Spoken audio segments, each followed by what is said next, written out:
Lamine Yamal, I know that name so well because, my son runs around asking me, he's now Lamine Yamal is The man. in there. Yeah, he's the man. So when you go, before it was Ronaldo or Messi. And then the right answer is usually Messi. And then he goes, or Lamine Yamal. And you go, whoa. Yeah, Lamine Yamal is this what is he, 19 years old? 19 years old. Brought Spain to the World Cup championship this year. Playing against Argentina, which people were, the Argentinians were hoping that Argentina would win because this would be Messi's probably his last World Cup. He's 39. Yeah, he's 39. That would have every 4 years, right? So that would put him, 39. I'm going to do it without fingers. That puts him at... Troy. Don't say. 39. 57. Yeah, I think that's right. 57. And you can't play soccer at 57, That's crazy. No, but so Lamine Yamal comes in and spoils the whole thing. He's 19 years old, a wunderkind, as one would say, not in Spain, but in other parts of the world. But then this photo comes out, and it's a red background, and it's at first I just see this dude with long hair washing this little baby in a tub in a red room. And I go, I don't remember this David Lynch movie at all. I don't remember this episode of Twin Peaks. I was sitting there looking at every photo, seeing if that little guy who speaks backwards was dancing. I go, that's the only red room that I know. What are they doing in the red room? What's that dude doing washing that baby in the red room? That's not Laura Palmer. That's what I said. Well, is Laura Palmer right off camera somewhere? I would show up to this photo shoot being like, really, guys? Are we really doing the red room here? This doesn't feel like the move. This is very. I'd walk in and I, you know what I'd call it? Lynchian. I said this is very Lynchian. That's a damn fine baby. Wait, that's what I had heard. What kind of baby is that? Loves the trees, the coffee, the babies. No, but it's this young man. He's washing this baby in a little tub, and I'm going. And I'm seeing this photo. I go, I don't know why I'm looking at this photo of this young man with long hair washing this baby in a tub in the red room. This is a crazy thing. And then I look at it and I go, oh my God, I start reading the captions. And first they go, this is Lionel Messi. And I go, oh, okay, he's got long hair. He's a younger man at the time. That's a cool thing to do. They go, this is like whatever it must have been 19 years ago or so. And they go, that little baby is Lamine Yamal. And everybody's like, no.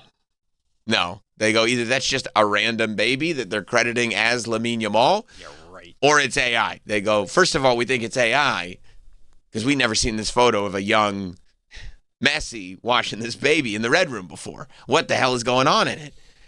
So then UNICEF comes forward and they go, it's legit. I guess they had to cross-reference or whatever. Because one of the pictures, the mom's in it, isn't she? Yeah. And it's like, that's Lamine Yamal's mom. Yeah, it's from a whole photo set. Right. Yeah, or photo shoot, rather. You're right. And they go, I guess UNICEF was doing some photo shoot. It was like a calendar to raise funds for UNICEF.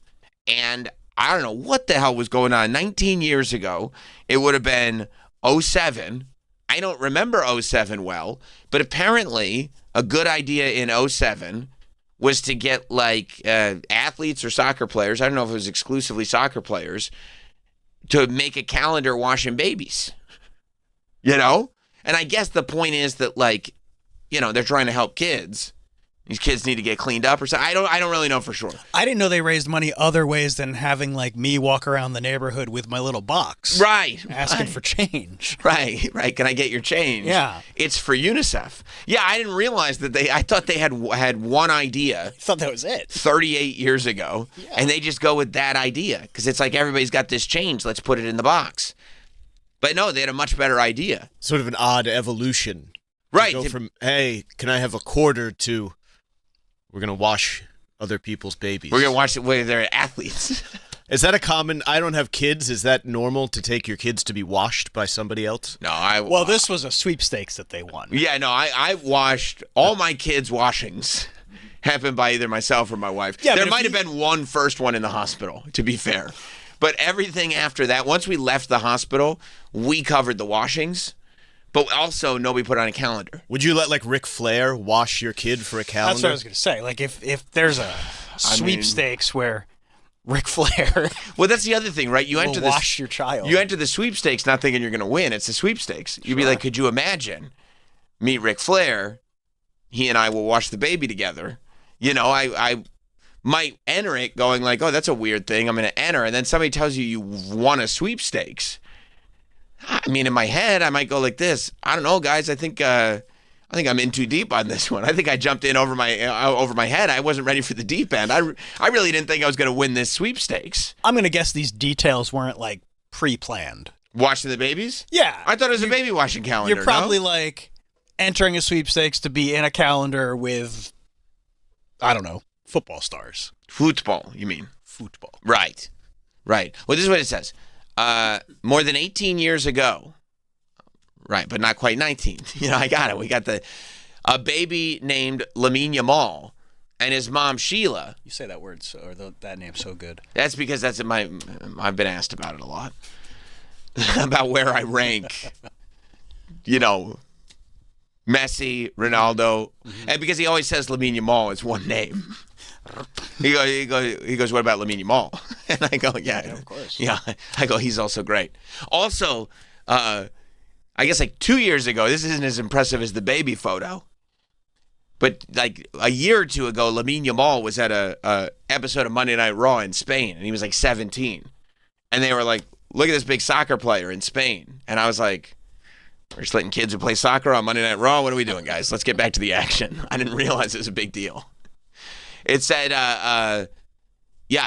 met Lionel Messi at a UNICEF fundraising photo shoot in the Red Room. Today, their achievements on the pitch inspire millions. Off the pitch, both Messi and Lamine Yamal use their voices and I understand you got to make this about UNICEF. The goal that every child survives, thrives, and fulfills their potential. We're proud of that, to have them on our team. I understand that, but can we get more into the story of how this incredible coincidence happened? This is insane. Plus, all these memes are coming out now of Messi not cleaning that baby. Because he's going like, what if Messi could go back in time and stop this baby, you know? Yeah, the family won a raffle to pose with a Barcelona player for the 2008 UNICEF calendar. Now, 20 years ago, almost. 2008, so 18 years. Okay, so 08. Do we know that Messi was like Messi? I don't know. I'm not that guy. I mean, obviously you knew he was great, but did you know he was going to be one of the greatest of all time? I mean, 18 years ago, he was, 21, I would assume? You'd assume you knew he was at least incredibly good. Yeah. I mean, like Lamine Yamal. Like, he's 19 now, and you're like, oh, shit. This that Barcelona player turned out to be rising star Messi. Rising star. So, yeah. Man. Blah, blah, blah. He appeared on the January page of the 2008 UNICEF calendar with 50% of the calendar sales going to UNICEF projects, blah, blah, blah. Who got the other 50? I don't know. Probably Messi. Honestly, probably FIFA. Blah, blah, blah. FIFA's like, I didn't come in to just give you all the money. Yeah, so yeah. I mean, I wonder. I mean, it really is like a crazy, insane. Like, how could that even happen? Yeah. Especially since it's not even like, oh yeah, they started teaching him how to play soccer when he was 7 months old, and this was part of that thing. Like, right. it was just a baby. I mean, I guess culturally they clearly loved soccer because they entered the sweepstakes, and maybe that's as much of a connection as you could possibly get. But it's the weirdest, strangest thing. And look at Messi smiling at him. He's like, oh, you're going to ruin my farewell. Oh, look at you. Oh, what a cute baby. One day, you'll ruin my whole legacy. In 18 years, you'll have the opportunity to win back-to-back World Cups for just the third time. Right. This baby is going to stop This baby's going to stop. He's like, what? That'd be so great if I did that. I mean, I would imagine after that, I'd probably be, yeah. Nobody else has the opportunity to do that, but this baby's going to stop you. Anyway. Also, it's your last World Cup. Yeah, and it won't be, you won't get another shot at it. Anyway, this baby needs a scrubbing. What do I say? Because he's so happy meeting the baby. He said, like, the baby wouldn't stop smiling. Like, I fell in love with the baby. Like, well, guess what? Great baby. That baby was like, I'm coming for you, dude. Yeah, that baby had an agenda. He did. That baby walked in with an agenda. He walked in going like, wait till you see what I got cooking up for you. Is this the calendar? I'm going to ruin your whole life, that baby said. Any other famous babies? Yeah. Only one of them appears to involve bathing, though. That's the only, oh yeah, look at that. That's the only tub. Well, baby it wasn't tub a photo. It wasn't a 12-month bathing calendar. I thought it was. I don't know. I only saw the one photo. I'm assuming that was March. So I figured that they were just bathing babies at everyone. Okay, they're doing other stuff with babies too. And some of them didn't even get in the red room. Some of them had a blue room, I see. To be honest, most of these other photos suck. Yeah, and there's not even any, like, dual legendary people in it. No. There might be one person that was kind of good back then, but not any dual legends. Yeah, I mean, this is... That was very cool. Man, weird. This stuff freaks me out. Like, how could that much of a coincidence have happened? Right. You know? And he's smiling at that baby, and that baby's smiling at him, going, we're smiling for two different reasons, dude. I'm going to fuck you up. I love coincidences. I know. Yeah. I know. It makes you feel like there's some kind of connection. In Like this all that world. JFK Lincoln stuff, like that stuff's like nuts. What's the JFK Lincoln stuff? Just that, like, the... Did Lincoln wash JFK as a baby? Yeah, they actually did it for a calendar. Oh, my God. They went into except this one, instead of being in the red room, they were in the bar from The Shining. And Lincoln was just scrubbing little baby JFK. That's sick. And UNICEF got the money on that, too, which is nuts, dude. Yeah. They're real good at picking these babies. They know. We got a good one here. Okay. So, they were elected exactly 100 years apart. Oh, and also, so Lincoln was elected to Congress in 1846 and the presidency in 1860. Oh, that's crazier. Yeah, Kennedy was elected to Congress in 1946 and the presidency in 1960. Okay, so Congress and the presidency both exactly 100 years apart. Oh my gosh. Andrew Johnson took over for Lincoln. Lyndon B. Johnson took over for Kennedy. I wonder if that's why LBJ did it. Oh, you think? Because he was Thinking I got an idea for another coincidence. Let's take him out. Yeah. Oh, look at that. It also says John Wilkes Booth was a patsy. Oh, wow. They both have exactly Lincoln and Kennedy. They both have exactly 7 letters. Okay. Also, before you scroll past, Andrew Johnson and Lyndon B. Johnson were both Southern Democrats born 100 years apart. They were, oh my gosh, 1808 and 1908. Oh my God. Do you think Andrew Johnson did it? Yeah, for sure. Probably, right? Yeah.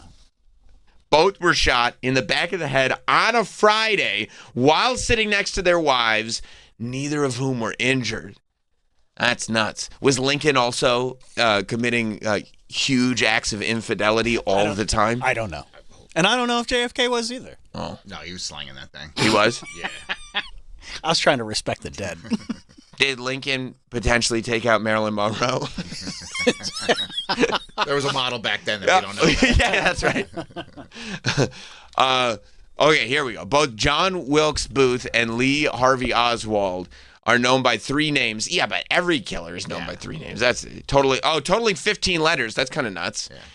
Both were killed before they could stand trial. Well, I mean, Yeah, take him out. Yeah. yeah, we know why that's not a coincidence. That's how just it's how the done. world Yeah, that's how we gotta. I mean, that's the job. Yeah. Lincoln was shot in Ford's Theater. Kennedy was shot in a Lincoln Continental manufactured by the Ford Motor Company. I can't give you that one. I mean, that's still weird. Yeah, it's just I'm not saying like... If that was the only one, you'd be like, oh, who cares? Right. But That's right. I'll add it to the mix. Yeah. But the 100 years thing, like if you didn't have that, and you told me, because I mean, yeah, okay, like, you know, Lincoln was shot in Ford's Theater. Ford is the maker of a car. Kennedy was shot in a car. The Ford, but that's a little bit of a stretch. But combined with everything else, I'll accept it. Both presidents tragically lost a child while serving and living in the White House. That's nuts. Yeah. Yeah, there are a lot. I mean, there's enough coincidences to be like, wow, that's really strange. interesting. That's strange. That's interesting. It's not baby washing. But No, it is it's not strange. baby washing. It is strange. I'll go the Jamal Messi coincidence bigger than Lincoln Kennedy. Okay. I'm fine with that. Because they weren't both presidents, but they were playing. I mean, the fact that they were playing each other in the World Cup. Right. Like, it's different when, like, I've seen, photos of, wrestlers with young wrestlers. Yes, It's that like, happens all the time. Right. Or like, baseball players or football players, like, whatever. and that makes a little bit more sense. Like, And that's expected. You're going to go meet people that you idolize. yeah, if you're doing something that takes a lifetime to master, odds are you were a fan of it as a kid. Right. And you met the people as a kid. Like, that's still cool to see. Yeah. But you're not sitting there going like, how the fuck did that even happen? Whoa. Yeah. Kevin Owens met Stone Cold. Right. Yes, Like, yeah, exactly. of course he did. Of course he did. Like, he should have met Stone Cold. Yeah. But, like, to be an 8-month-old baby. Getting washed. And Like, then if meet each Kevin other in the Owens, World Cup final. if Stone Cold was washing baby Kevin Owens, then it would be like, what? That'd be nuts. Slather you up, you son of a bitch. I don't know if the Stone Cold character would do this to this baby. It's for UNICEF, Stone Cold. You got to do it. For a good cause. It's for a good cause. What? It's for a good cause. What? I said it's for a A good cause. Can't fucking hear a thing. Yeah. They're still doing that, too, by the way, huh? They were doing it last night. I know. Like, They were hitting solo with it last night. Yeah. And you watch, too, when they hit them with the whats. If they're good, you can hear the wrestlers have to switch up their cadences and their right, promos. of course. Because they just go like da-da-da-da-da, pause, da-da-da-da-da, pause, da-da-da-da-da, pause, and it's almost rhythmic. But when they do that, the audience still goes, if they hit that rhythm, if the audience hears the rhythm, every single time they're going to hit them with, what? What? And so then the wrestlers mid-promo that they're sitting there trying to memorize on live television in an arena full of people, they're like, these fuckers are making It me... just won't end. Yeah, they're making me change my whole cadence on this. I got to remember all these lines. Oh. Speaking of TV personalities, did you hear how ESPN got Ryan Clark? On air. What a crazy ass story. So Ryan Clark, former football player. He hosts the Pivot podcast. He's been on ESPN for I think a decade or something like that. And he's one of those that he pops up on shows all the time. He's part of these round tables all the time he opines. That's what he does. He opines. And he's not overly controversial, I don't think. He's had a couple of moments where Yeah, it's just a regular guy. yeah. I think they're going back, and who knows if these are even true. Like, I feel like every time they get one of these sports broadcasters, they go, this is the incident that did it. And you're like, oh, or maybe they're just, saving money. Yeah, they're just cost cutting. Yeah, that's what it is. But they went back he had a anytime they squabble on ESPN, it becomes a big thing because they don't, squabble that often. So when they start to squabble, it goes like, oh my God, they're fighting for real. Meanwhile, Stephen A. and Mad Dog. we're over here bickering with each other about whether you can dip burgers in ketchup. Nobody's reporting on that. But so a few months ago, I guess, he was bickering. He told one of the dudes over there who's an analyst.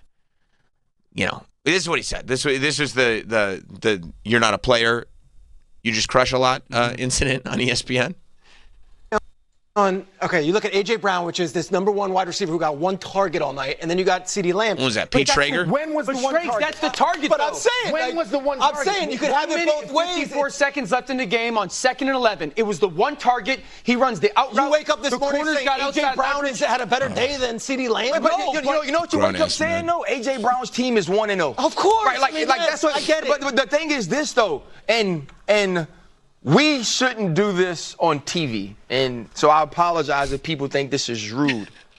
That's the non-player. Oh, view. stop. CeeDee Lamb is. Let me tell you why. I'm not saying. I'm not looking at fantasy football, Ryan. I'm not. Don't belittle me like that. I could come in and say, as 3 ex-players are saying one thing, and give an alternative perspective that maybe CeeDee Lamb did play well. And Peter, what I need for you to do is not get mad and let me finish for one. Okay, go on. It wasn't about you. It was going to be about me. Okay. Oh. As a player, Well, you should have I let me can't finish. speak for CeeDee Lamb. See, that's the buttoned up version of, well, you know what I need you to do right now? Here, I need you to do one thing for me. I need you to know your role and shut your mouth. See, that is the thing though, right? Because I love, figuring out the brains of these broadcasters. Broadcasting is such a weird profession that, and especially like this type of broadcasting. I will tell you this. in my experience of getting to know, broadcasters and the sports broadcasters that I know, it is like that is the button. When you go, you wouldn't understand. You're not an athlete. Oh, these sports broadcasters lose it because there's an inherent insecurity. Not in everybody, obviously, not in the top of the top, but there's an inherent insecurity in a lot of sports broadcasters that they watch these guys come in from the NFL or wherever it is. They feel like, well, they don't have the vocabulary that I do or the personality that I do or whatever, but they have instant credibility. And it becomes an insecurity for them. So when Ryan Clark hits him with that's the non-player in you, he did the thing. Like, that's the he knows. And Ryan Clark knew. That's why he said, we probably shouldn't do this on TV. I think a lot of people... Yeah, but he's right. Of course he's right. Of course there's a reason. There's experiences. Of course there's a reason why ex-athletes end up as the analyst. Yeah. There's no, now listen, is there that's in any industry. 100%. Could you argue that, an ex-athlete is in a bubble and there is a valuable perspective outside of the ex-athlete? Yeah. Sure. Yes. Of course. But a lot of us that are watching also understand the ex-athlete perspective. Yeah. The athlete perspective is something you can't get unless you're an athlete. And that's just what it is, which is where the insecurity comes from, because there's a truth to it. And I'm not saying I don't know anything about this Pete Traeger. I've never met him. Well, I was going to say, it's very unfortunate that Pete Traeger is being used as the example for this, because he actually usually gives very, reasoned, well-thought-out opinions. He's not a hot take merchant. Right. And it's usually the hot take merchants that are because they're like, what can I do? The hot take merchants are the ones that deserve it. Right. Peter Schrager, generally speaking, does not deserve it. Right. He's not a Skip Bayless? No, he's like the farthest thing. Yeah, Skip Bayless, yeah, exactly. Like when Shannon Sharp had enough with Skip Bayless, there was no way you were taking Skip's side on that. No. Right. And even in the way that back and forth was handled, I don't think you got from Pete Traeger that he actually did go okay, go ahead. Like he wasn't, you would have let me finish. Right. Now, I don't think that was actually it. And it's so funny. It's that. And that was months ago. I think we even played it on the show when it happened. It's not like they were like, okay, we got to start building a case against. Yeah, am I to believe that this one thing that happened months ago led to a mid-show dismissal of? and then also, I love the people. So he's in the middle. I guess it's called NFL Live, is the show that he was doing, and he's in the middle of the show. And I believe that his last on-camera take was that the Cowboys have a chance at going all the way this season, and people were like. And I think that they were joking. It's enough of that. But there were some people that said it seriously, I think because they wanted it to be true. But they were like, his take was so bad, ESPN fired him. They were like... That's funny. That's so funny. I love that version of it. That he was like, if you think the Cowboys have a shot at going all the way this season, you need to be fired immediately. They picked up the bat phone and said, get him off the air. We don't want him on the platform anymore. Mike, you're a Cowboys fan. You think that's what did him in? The take that the Cowboys might go all the way? Where they were like, we have to fire him immediately. No, probably not. ESPN, their bread and butter is using the Cowboys, the Lakers, the Patriots, and the Yankees, and every year being like, all right, do they have what it takes? With no regard for what the rest of the league is doing. Right. Now, right. But also because those are the teams that either, you've got your fans of them, obviously, but they know those are the teams that get people mad. Those are the dynasty teams that people hate. To Jura's credit, he has been doing things right this offseason, so it's not an outrageous conversation topic, but it's very ESPN. Why is Jim McClure calling right now? Mike, you're going to have to step outside for a moment. No, apparently. Hey, get him off the air. Yeah. This idiot. The Cowboys aren't going all the way. He's done. He's done. E-A-G-L-E-S. He's done. Yeah, that's right. Yeah, it's even worse when your program director is an Eagles fan. Forget about it. Hey, we need a little less Dallas Cowboys talk. Get him off the mic. Travis, turn his mic off. He's a behind-the-scenes guy. Everybody knows that. Tell Troy to talk more about the Phillies. Yeah. Move to baseball. No, I guess the story is that they're doing layoffs today, I guess, over there. Oh, okay. Again? Yes. So that the story that I read is that they're doing layoffs today.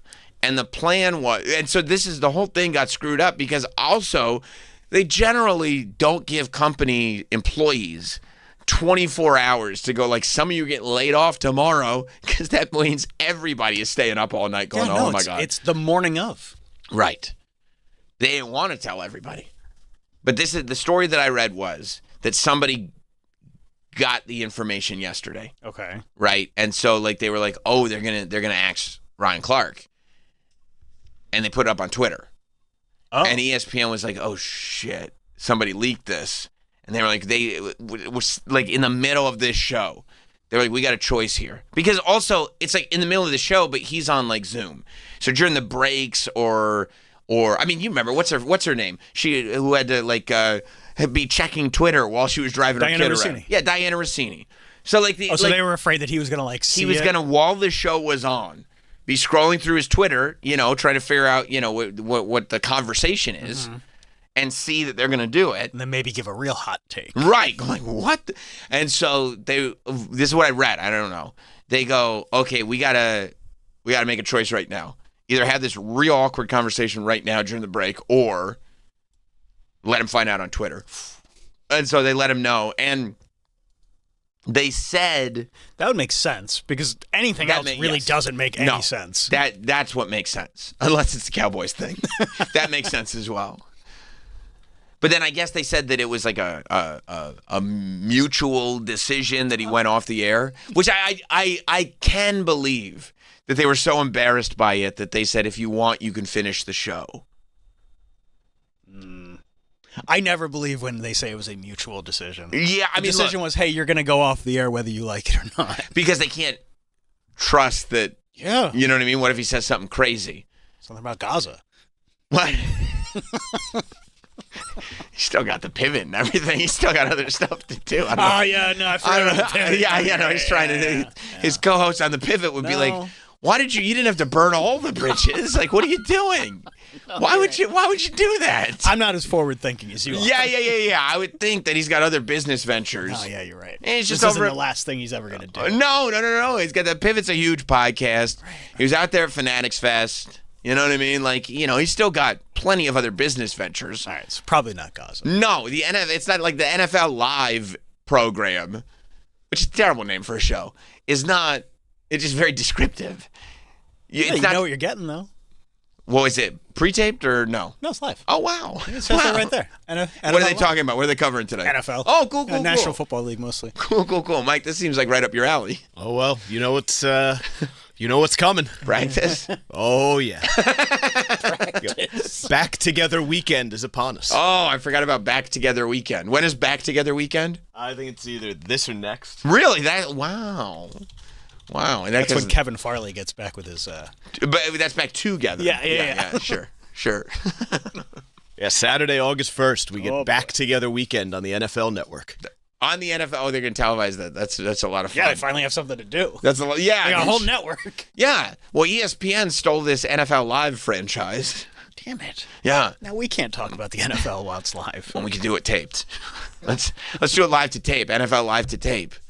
Yeah. So, I mean, what a mess, huh? What a messy thing.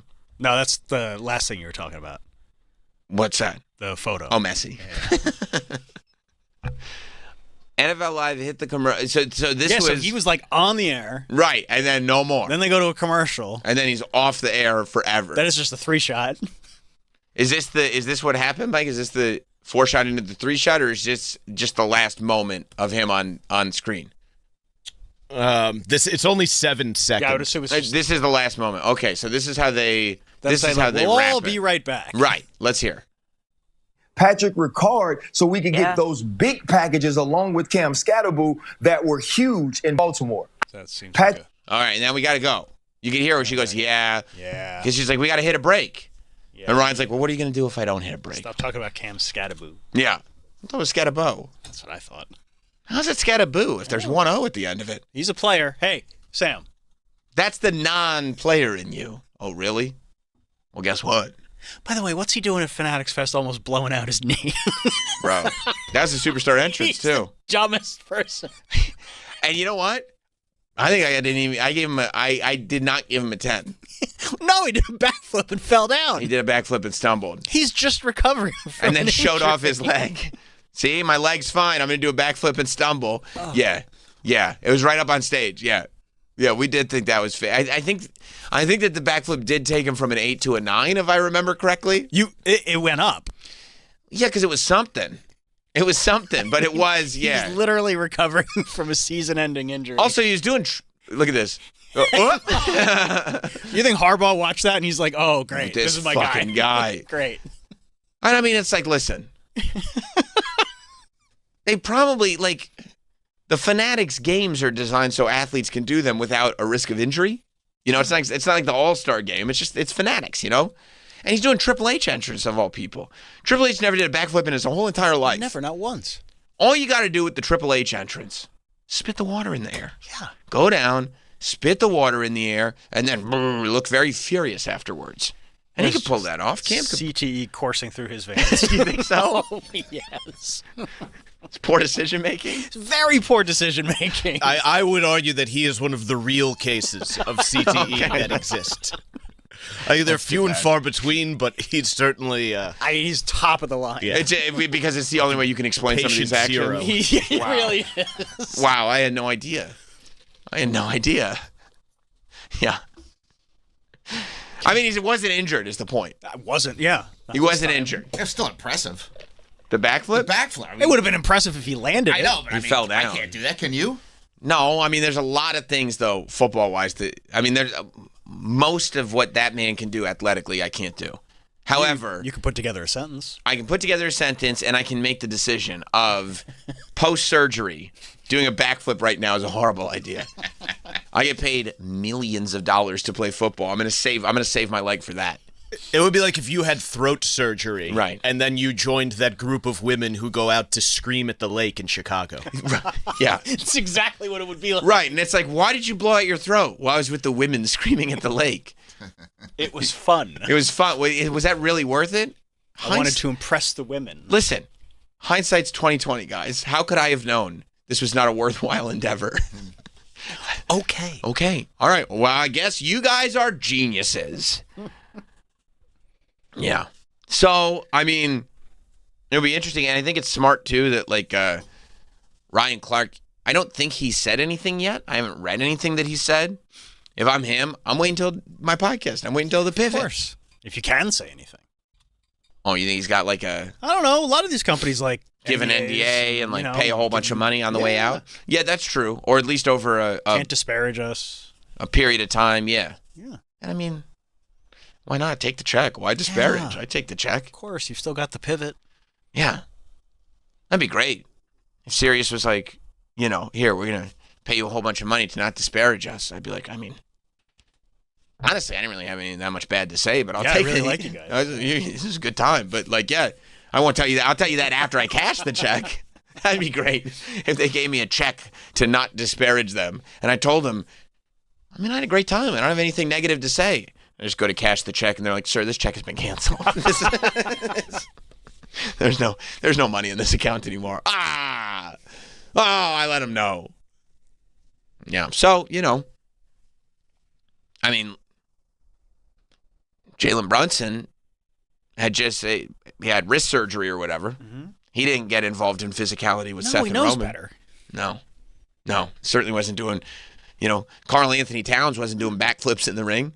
A couple of choke slams. No. You know, Doing some really good choke slams, though. there was a couple of really good choke slams. That's all. And for the choke slammer, that's a low risk move. Yeah. You know, for the choke slammy, Plant your foot wrong. You could. There are people who have been choke slammed all the way to hell. So for the choke slammy, it's not good. I know that. It's really, really, really bad. You know, it can be the worst. I saw that. Has there been any movement in anybody's ability to see the Odyssey in 70 millimeter in any like this year? You gotta see these nuts. Yeah, that's right. That's what they have to say. You go to the AMC, and that's what they will tell you.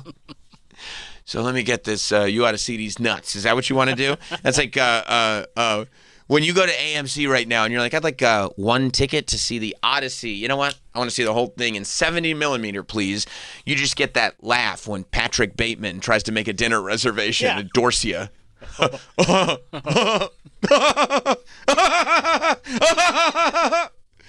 No, it's the hottest ticket in town. Yeah. And then 70 millimeter IMAX, not just 70 millimeter. Right, 70 millimeter IMAX. Well, that's what I did. Then you take your best gal to see 70 millimeter, and she's like, "Is this 70 millimeter IMAX?" You say, "Nobody goes there anymore." No, that's for losers. Yeah, nobody goes there anymore. There's much too big. Right. Yeah. No, I'd like to, but you can't. No, you can't. Yeah, they said, and now, and this is real fuckery. What's wrong? What they put out, and I wish they hadn't. They put out the picture that shows you, because usually, you go to 70 millimeter IMAX. And you get more scenery. You know what I mean? Like, it's they're still, first of all, like, most of the time, like, for instance, like Batman, The Dark Knight, there's like an IMAX scene in it. It's not, you can't do the whole movie. You simply can't do a full movie in 70 millimeter IMAX. It's simply impossible. Tell that to. I mean, you'd have to spend a crazy amount of money making a soundproof box to put the camera in. You'd have to make your actors act in front of mirrors. And isn't it amazing? Like, you read all that? I read all of it. I'm obsessed with it. He's the best. I'm obsessed with it. He's like, I have the power to get things done. And in this moment, and who knows when it goes away, even if you're Christopher Nolan, all you need is one turkey, and all your power goes away. I mean, not really. Tenet was not a success. People did not like Tenet. But he couldn't go from Tenet to full entire movie in 70 millimeter IMAX. No, they hadn't made it possible yet. I bet he could have. You think so? You think they would have let him do Oppenheimer full? Yes, absolutely. Because he's Christopher Nolan. If he could have, no, they had to make it possible. Did you see Tenet? Yeah, once. I didn't hear half of it. Oh, is it like the sound is the mixing is terrible. It's a really hard story to follow. Interesting. Like, I always appreciate the shot. Like, I appreciate taking the shot. Yeah. But like, it didn't work for me, and it didn't work for most people. Yeah, that's the one I think that I've never bothered to look into. Yeah. But like I saw they showed like the framing of like one shot. I was looking at Spider-Man's head. Spider-Man's in the Odyssey. And I was looking at Spider-Man's head. It's Tom Holland. Right. I didn't want to out him. That's his secret identity. I didn't want to dox him. Because his loved ones are now in danger. In case, Doc Ock comes back. I know, and we don't want Aunt May to, Yeah. We love, this version of Aunt May. We love this version of Aunt May. Marissa Tomei. Rest in peace, but... Sure, R.I.P., but she could always come back. I saw the trailer. Everybody's back. Yeah, but Chris Evans. Yeah. Aunt May is short for Marissa Tomei. May. Yeah. So, I saw this thing where it showed Tom Holland, and it's like, you could see his face, but it's just his face. Mm-hmm. And I go, oh, that must be a close-up. And they go, no, not really. It's not a close-up. Because if you go 70 millimeter, it gets this bigger. If you go 70 millimeter IMAX, it goes this much bigger. And it's shot in a way where it is specifically designed to see. It's almost like when they put The Simpsons out on Disney Plus. Right. And everybody got furious because they cut everything off into widescreen. They said everybody's got these HD televisions now, so let's cut off the tops and bottoms and put it into widescreen. And they killed like a ton of visual gags to the point where they had to re-upload all the episodes in 4:3 so you could see it the way it's supposed to be seen, like the square, like the old school televisions, the way it was made then. Yeah, you couldn't see like store signs, right? Just like funny, right, visual gags. And it's kind of how Christopher Nolan did, like not gags, but it's how he did the Odyssey, where it's like you are missing picture. Yeah. Like you can see here in this picture that you put up, it's like the idea that you don't see the full soldiers. That's 70 IMAX. That Odysseus is going after. It might be the first movie where you can go to somebody and they're like, I saw the Odyssey. And you're like, yeah, but did you? Yeah, and I don't know. I love Christopher Nolan, but there is something sort of anti-art about making something that only like you could see on 20 screens in the whole world. Yeah, because they haven't made an IMAX like projector Right. in decades. Yeah. Because there's not, I mean, what are you going to do? You know, back in the day, like when I was growing up, the only thing you watched in IMAX was movies about like beavers building dams at the museum. Yeah, Blue Planet. Yeah. And then they were like, Christopher Nolan was like, I fucking love IMAX. Like, I love it. I love that I hope I can see it the way it's intended to be seen. I'll just go see it in regular IMAX. And it is a little fuckery to be like, we're just at the point now. We're still in that fight of being like, go see it in a movie theater the way it was meant to be seen. And Christopher Nolan's like, no. Go see it in that movie theater, that specific one, the way it was meant to be seen. Because they're saying, I mean, this movie made like $125 million domestically. Those are old school numbers. That's like when people went to the movie numbers. It's his biggest opening ever. It's bigger than Dark Knight Rises. Which is nuts. And I think like 250 or something like that internationally, right? Like worldwide, globally, as they say, 250. Yeah, it's 41 theaters, I guess. The Odyssey is the first movie ever shot entirely on IMAX film. Which, like, and I here's what I do love about this. Because it is a complete rejection of the idea that they were trying to push, like, 5 years ago. Where it's like, you know, we're no more gatekeepers. You can shoot a whole movie on your phone. It's like, really? It's like I guess you could, but I don't know if I want to watch that. I mean, Sean Baker, sure. You can do whatever you want. But honestly, there's a difference between doing a film that like Sean Baker does. And what did Sean Baker do the minute that his phone movie got good? Started doing movies on film. Yeah. You know? It says the Odyssey is the first movie shot entirely on IMAX film. So IMAX 70 millimeter shows you the whole thing. The full 1.43 by 1 frame, floor to ceiling, every inch Nolan captured. It's the largest, highest resolution format in the world, and only, this is the kicker, 41 theaters on the planet can actually project it. That's it. There's 25 in the United States, and then, 16 around the rest of the world. But do you think it's really... They also don't have parts anymore to make new projectors. Yeah, they would have to, Like, they literally can't. Yeah, they would have to go from the ground up. And some of these projectors are playing this movie just They're going to break the projectors. They're not breaking, but they're overheating. Right. Like, there have been... Because there's 2 a.m. screenings on these projectors. There have been screenings that they've had to, like, cancel because the projectors overheat. But I don't think that that's necessarily anti-art. I think it's anti-consumer. Right? Like, if it was, like... art, you're not. No, yeah, maybe that's the wrong way to say it. But, it's definitely anti-consumer. But to make something and be like a fraction of the audience is going to see it the way that it's intended to be seen. You really should see it this way. It's very difficult to see it that way. I would have to fly somewhere to see it that way. Right, and even if I flew somewhere, I'm not going to see it for another 3 months. Right. Yeah. Oh yeah, I mean it's in Lincoln Center. It's sold out throughout its entire run. I'm sure they will add screenings. Right. Like into August. I wouldn't be surprised if it goes like straight through to Dune in December. I do like, yeah, exactly.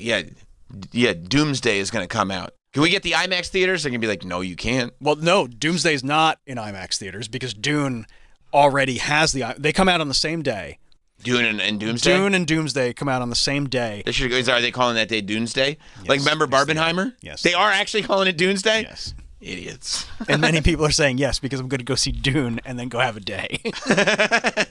Yeah, it's Dune's day. But Dune locked that day in before Marvel did, and they booked the IMAX screenings for 2 weeks or however long their engagement is. So then Marvel turns around and creates Infinity Vision.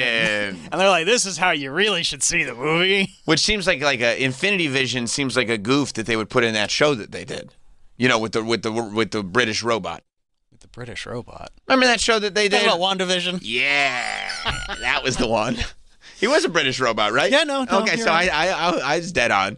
Yeah, it feels like in WandaVision they'd be like, shot in Infinity Vision. But for months, people were like, Marvel, just move the release date. Just move it up or move it back so that you can get an IMAX. But they're like, no, we're doing it December 18th. Yeah, we want this to be the Christmas movie. And Dune's like, we're already the Christmas movie. And it's like, well, then there will be 2 Christmas movies. So, yeah, I wouldn't be surprised because Spider-Man is not going to be... When does Spider-Man come out? Spider-Man comes out in 2 weeks. Oh. But that's not getting IMAX. It's at least not getting IMAX at Lincoln Center because the Odyssey is straight through like mid-August. I mean, I wouldn't be surprised if the Odyssey makes it into back to school.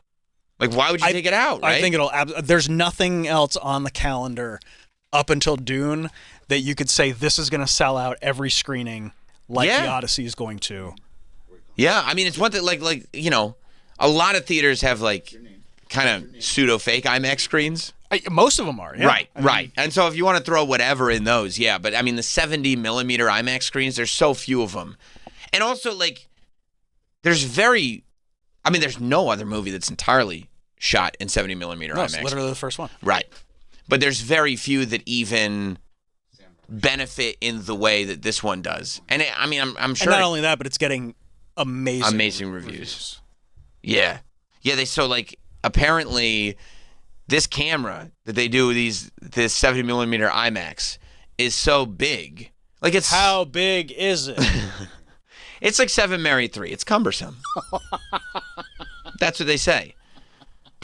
I mean, it really is. Like, Christopher Nolan, and I on some level, if you appreciate directors, I love that Christopher Nolan is like, you got to see this. Like, he's so invested in, almost like a painter would be, in the way that he creates a canvas. Like, it's not about the actors. You know what I mean? The headline is not necessarily. I mean, the actors are all great, I'm sure. I've heard nothing but good things about most of them. But he's like, you got to see the way I shot this thing. You guys got to see You got to see the tricks I did with this camera. So apparently these IMAX cameras are so big and so loud that it sounds like a lawnmower, which is one of the many reasons why they don't shoot full movies on these cameras. So he had... Yeah, because dialogue scenes, you can't hear anybody. Yeah. So he had them build. Oh, but also he is extremely against ADR after the He's fact. Against ADR? He's against re-recording dialogue, all that. So son of a bitch. So I love him. know. I love him. He's like, I'm going to be the best director ever. And they're going to be like, oh, great, and you're so easy to work with. He's like, oh, wait till you hear my specifications. He's like, here's the thing. You like my movies, right? Yeah, we do love your movies. Well, then you can't do ADR. So what? What do you mean you can't do? Everybody does ADR. Not this guy. He's been so against that. That's awesome. That's awesome. ADR is when, and it happens in every single movie, when actors go in and they record dialogue, because otherwise you got boom mics, right?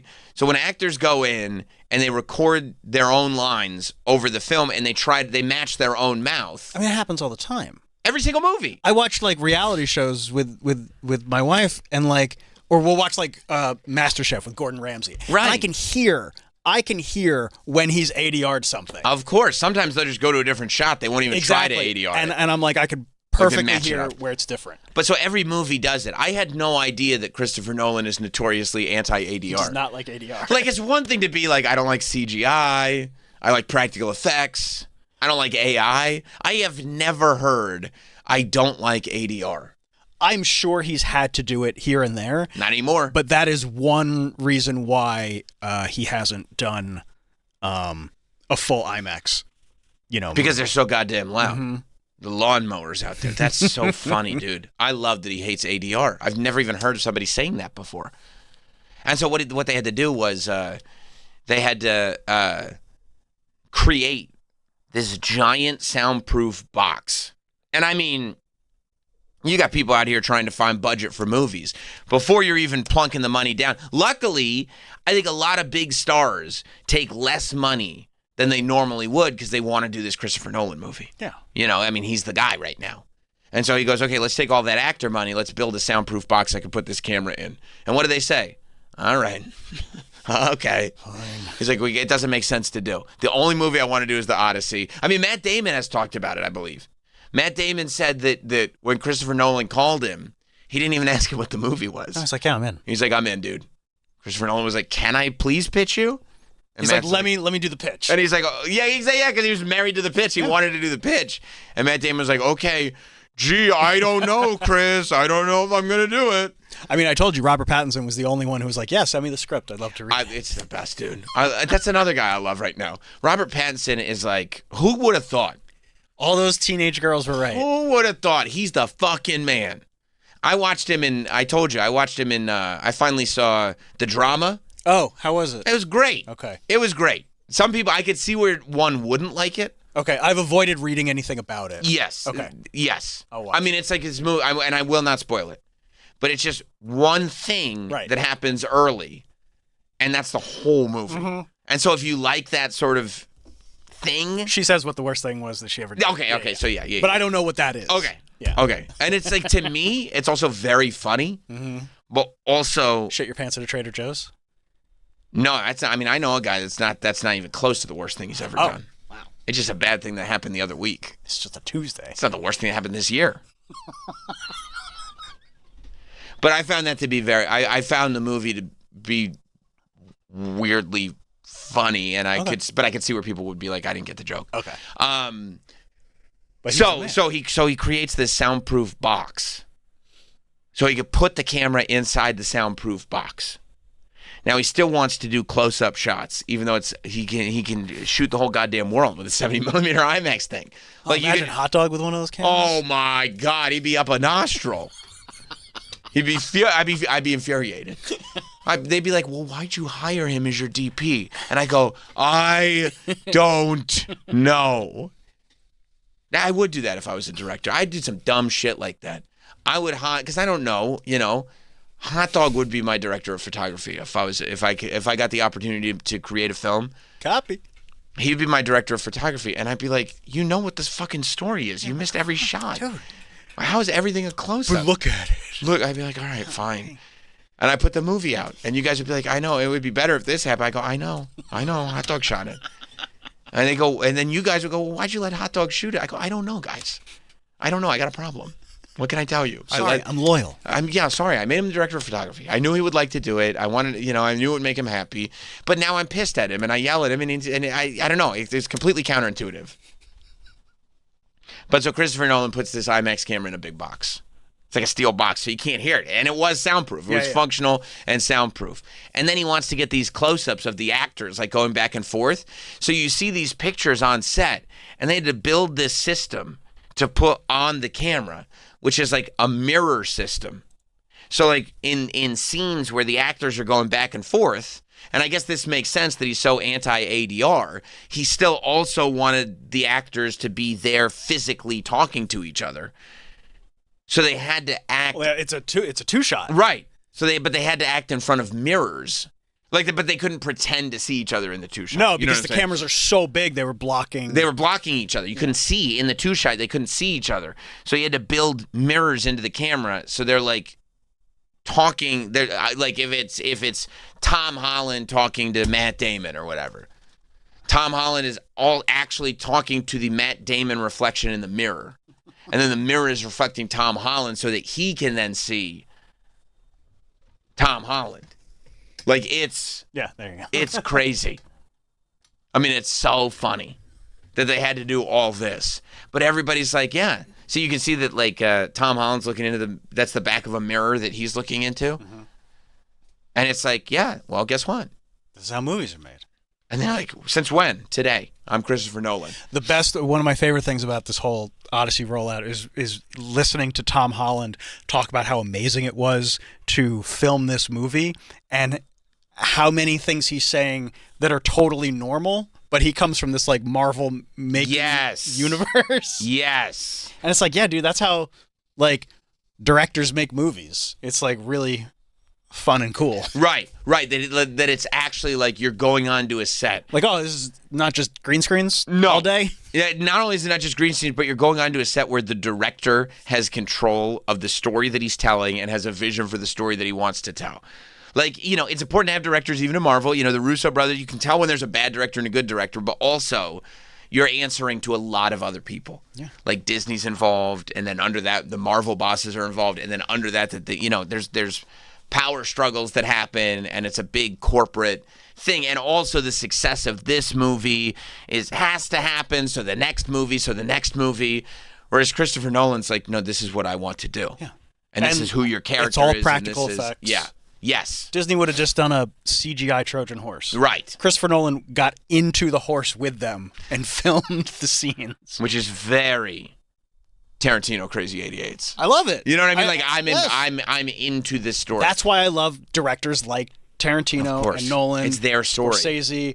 It's their story. You gotta believe that when you're making a real movie, you gotta believe it's so much better to have somebody that is like 1,000% on board and also has full control and is trusted to have full control. Yeah. Like he knows what he's doing. You're still trying to figure out if Leo's top was going to stop spinning or not. I'm trying to figure out, I haven't watched that Inception over and over again. Decades now. Yeah, decades. That's true. Yeah. I don't know if that thing was going to stop or not. It looked like it might stop, but maybe it wasn't going to stop. Watch it again. Maybe watch it on the plane. That's a good idea. I'll watch it on the way to San Diego. I will watch it on the plane. Got to figure it out. Got to get to the bottom of it. So you're gonna go see it? I'd love to go see it. I don't know how. Just go see it in IMAX. Just regular IMAX. I think when you break it down, I think IMAX is better than 70 millimeter because you're gonna get more of a square than a right, than regular 70 millimeter. Yeah, like that's what I settled on. And if I can eventually get a ticket for Lincoln Center, 70 millimeter IMAX, I'll go see it again. Right. But like I'm not gonna be like, oh, I'm just not gonna see this movie. Right. No, you have to. Yeah. The right way too. I would imagine though, also this thing's gonna get re-released a whole bunch. I'm sure it will. I mean, Sinners did, One Battle After Another did. Like, yeah, and it's gonna get nominated. Once they've for got everything. lulls in schedules, it'll. Why not throw the Odyssey back in course. there? Yeah, Super Agent Tony Burton just told me, like, how like on a lot of these, when you're using real film, you have to switch reels. Of course. If you actually know, don't say it. Okay. You know how much footage you can get on one reel of 70 millimeter IMAX film? Oh, I don't know this. Maybe I did, but I don't. 3 minutes. You can get 3 minutes of footage. He's the best. So every 3 minutes, they had to switch reels on the camera. And it's a massive camera with a massive thing on it. So it's a whole process. And then also, I mean, you got to send it in for, developing and digitizing and a work print and all this stuff. It's just like so much film to get your 3 minutes. Yeah. But it's a hell of But I guess that's why there's so much film, and that's why these machines are overheating. Because it's so long. And how long is the Odyssey? What's the runtime? 3 hours. No, it's not. It's like 2:56. It is? Yeah. Hey, Chris, do you think you could cut this down to like 2 hours and 30 minutes? No. Okay. Well, I guess 2:52. 2:52. Yeah. Do you have to do the credits in IMAX as well? Yes. Yeah, no, those have to be in IMAX. And you're doing a mid-credit scene. Yes, in 70 millimeter IMAX. Okay, this is a blooper reel. Yes, of course the bloopers are in 70 millimeter IMAX. The whole movie is. No, Chris, I guess that's a good point. This is just Odysseus sleeping. If you don't, I can cut that, but then I won't make the movie. All right, fine, don't cut it. Like just really pulling that leverage. I don't know. All these stars want me to do the movie. If you guys want somebody else to do it, that's fine. No, I'm fine with that. No, I've got other ideas. Yeah. I can make Superman. No, Chris. No, Chris. You got this. So Tom Holland is also getting Spider-Man. Is Spider-Man in Avengers Doomsday? I didn't see him in the trailer. I don't know. I did notice a lot of people were very much enjoying the fact that Marvel would drop this completely. Where's Troy going? I don't know. You have to go to the bathroom? Yeah. We need you, dude. Can I pee quick? Okay, go pee. Yeah, I saw this completely CGI green screen, trailer for a movie when the Odyssey is the biggest thing. I know it's the polar opposite, which is tough, man. Because it doesn't look like a bad Marvel movie. No, it looks fine. But it's a Marvel movie. It was the thing for a minute. But the thing. It was the thing. It's like you would sit there and be like, "Oh my God, I heard there's a new Marvel out," and you'd go see the new Marvel. Why? Was supposed to be amazing. It's supposed to be nuts. It's supposed to. That's what it was. It's like a new Marvel. Anytime a new Marvel would come out, it's supposed to be nuts. Yeah, but then they wrapped up the story and everybody was good. I know, everybody was good, and they forgot that, the cycle of superhero movies was never, have this thing go on forever. It was always just now you can make the same movie again and everybody's fine with it. Just have another thing on it, you know? I do love how we collectively at the end of Avengers Endgame, everybody was like, all right, I'm good. Yeah, it's like everybody loved Thanos. Yeah. People still make references to that. The Infinity Gauntlet. I was pretty public about it. I was over these Marvel movies. I mean, probably Iron Man 2, I was good. You know what I mean? Because I saw him. I was like, yeah, I get it. I know it's the same movie over and over again. Everybody still went to go see the Spider-Mans. Right. And everything else, people were like, no. Good. Spider-Man was good. Yeah, the Spider-Mans are good. They are good. And then the Black Panther was good. The Black Panther movie was really, really good. The one without, what's his face? Chadwick Boseman? Is that his name? Well, yeah, the two, both of them were good. Yeah, Chadwick Boseman is his name. Yeah, they were good. Like, it's not a Fantastic Four was okay. I'm not going to say I watched it on Disney Plus. It was fine. That's what I figured. Yeah. And Marvel keeps misstepping, right? Because, like, here, you're right, that the Doomsday trailer comes out and everybody's like, you know what's great? Like, you know, it's tangible. We're getting back to this place. And they're like... practical effects. They're like, but they're in space. We can't shoot in space. Christopher Nolan's like, actually, I have an idea. That's my next movie, actually. Yeah, I'm going to remake Interstellar, but actually in space. But even, like, the Fantastic Four, like, unfortunately, it dropped at the peak of Pedro Pascal fatigue. Like, he was the shit. Everybody loved Caffeine Daddy. But then the fatigue hit, and it hit instantly. Like, in one day, in one fell swoop, everybody's like, I hate that guy. Yep. And it's like, wait, I thought we all loved him. They were like, nope. Everybody was like, hate that guy. Why? He's just, you know, I don't know. He touches touches people in the interviews. He's on too many posters. Tired of seeing his face. Don't like that guy. Don't like his face. Fuck. And Marvel's like, got this movie. Fantastic Four comes out next week. What do you mean you hate him now? It comes out 1 week from now. Well, I'm not going to see it because I hate that guy now. That was quick, dude. Yeah, dude. Would you run? Yeah. That's awesome.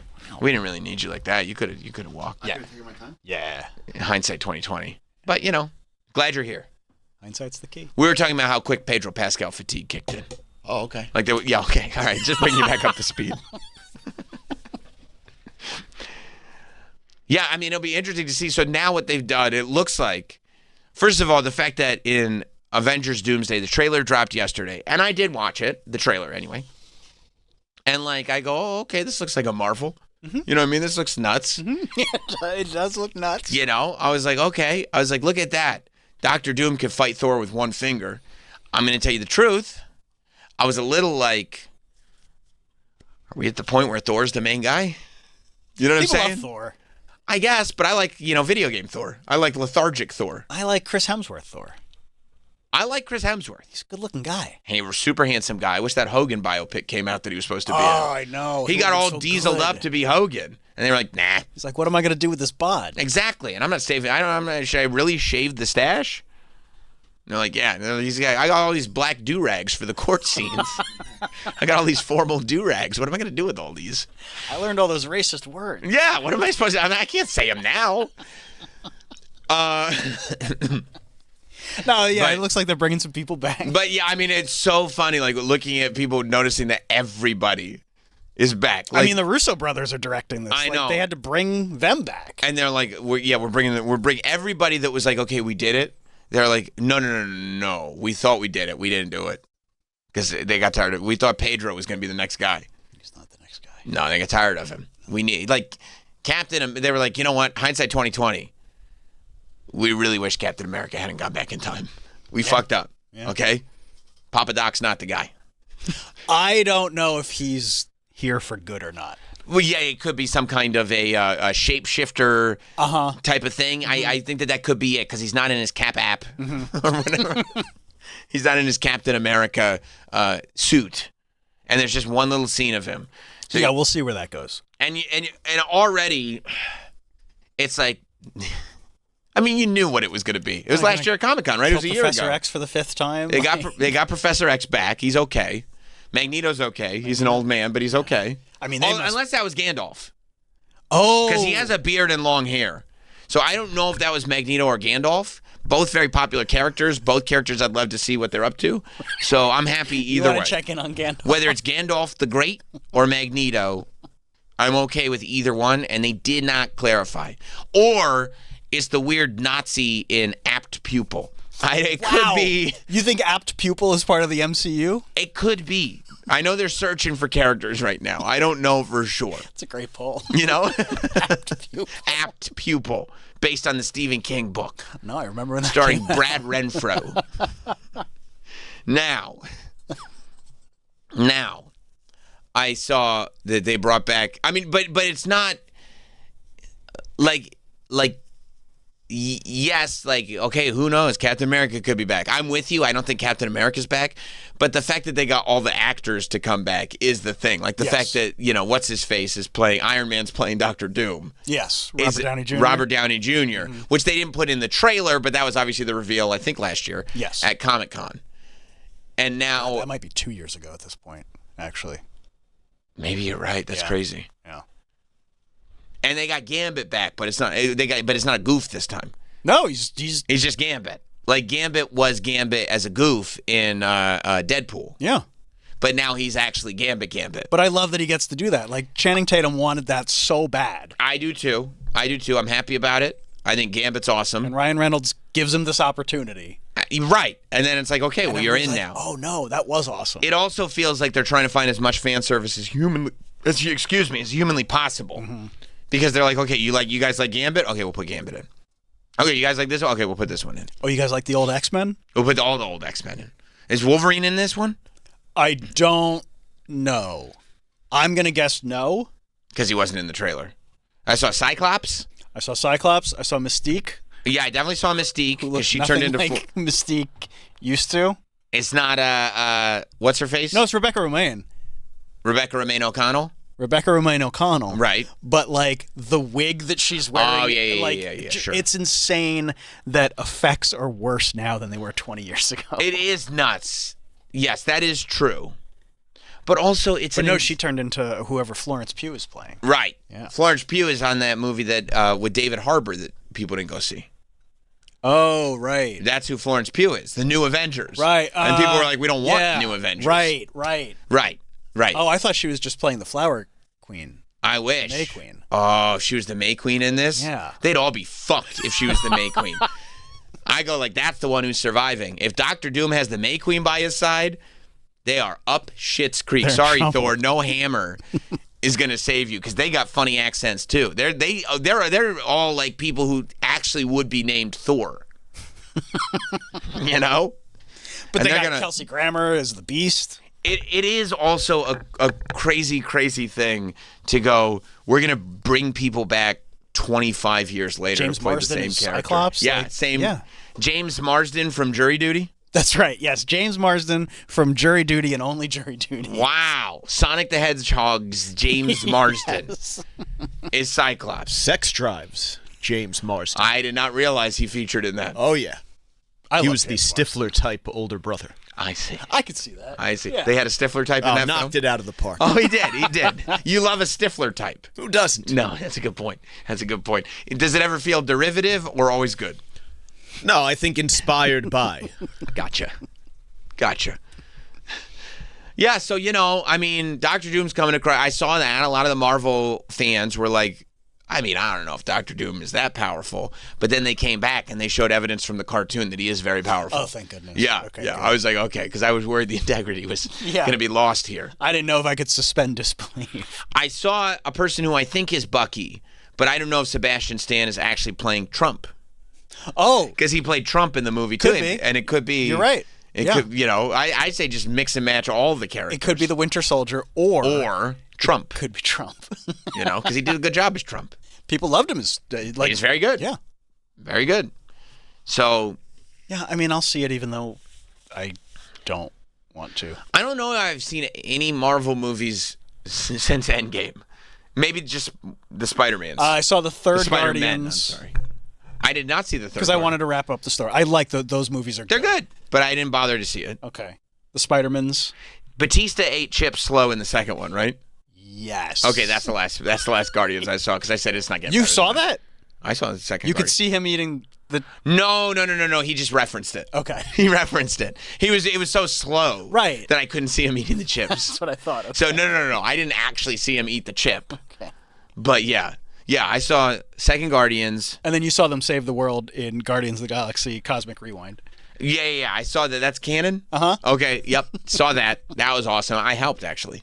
You did? Yeah, I went. You saved through music. Yeah. I went through the black hole. Good for you. That little Bradley Cooper raccoon didn't quite know what to do. He's making cheesesteaks or something. But I have not seen many of these, so I don't know if I'm going to see this because I feel like I'm going to be totally lost. I don't think they're going to make it like that anymore. Because nobody's seen them. That was a big criticism. Like, I have to watch all of this shit to understand what's happening in this movie. Bro, do not drop references to Agents of S.H.I.E.L.D. And that was a complaint, and I think that was a complaint that they heard. You know? Like, Yeah. I need to do too much homework before I go watch whatever this new movie coming out is. The problem is, to me, that first Iron Man movie came out. And it was such a phenomenon that they were like, oh, we can build on this. And then the next thing comes out and the next thing, and there's this organic build because people actually like it. Now there's a whole economy based around we have to do 9 Marvel movies a year. And it's like that's not a realistic pace. It's a moment. I know they don't actually do 9, but you know what I'm saying. Well, to their credit, they were doing, 6 a year plus all these shows on Disney Plus, blah blah blah. And it was too much. And now they've completely course corrected, and it's like, let's only do, 2 or 3 a year, whatever's great, whatever's really, really good. But they did all the good ones. Or, okay, whatever we really believe in. Like they canceled Blade with what's his face, Mashihara. Oh yeah. Because they couldn't figure out how to make it as good as it should be. And that was a big deal. They announced that on stage. Like, everybody was super psyched. Wesley Snipes was really sad. Because he didn't get to play Blade anymore? Yeah. Yeah, I did see Ryan Reynolds said they're doing another Deadpool. He said that at Fanatics Fest. I'm not surprised. No, me neither. Yeah. And I don't think that's a bad idea at all. No. As long as you keep them good and do them, every 5 years or 6 years? Like, yes, yeah, exactly. Whatever. Exactly. And yeah, because I actually really enjoyed the last one. I mean, it's so funny with those movies, like, I go, oh, I enjoyed that. And then it's like, if I had not seen that, would I have missed anything? Not really. No, not really. It's just kind of, but it's disposable. Yeah, it's 2 hours fun. of your time. And yeah, I think it was like probably 2 years ago before Fanatics Fest.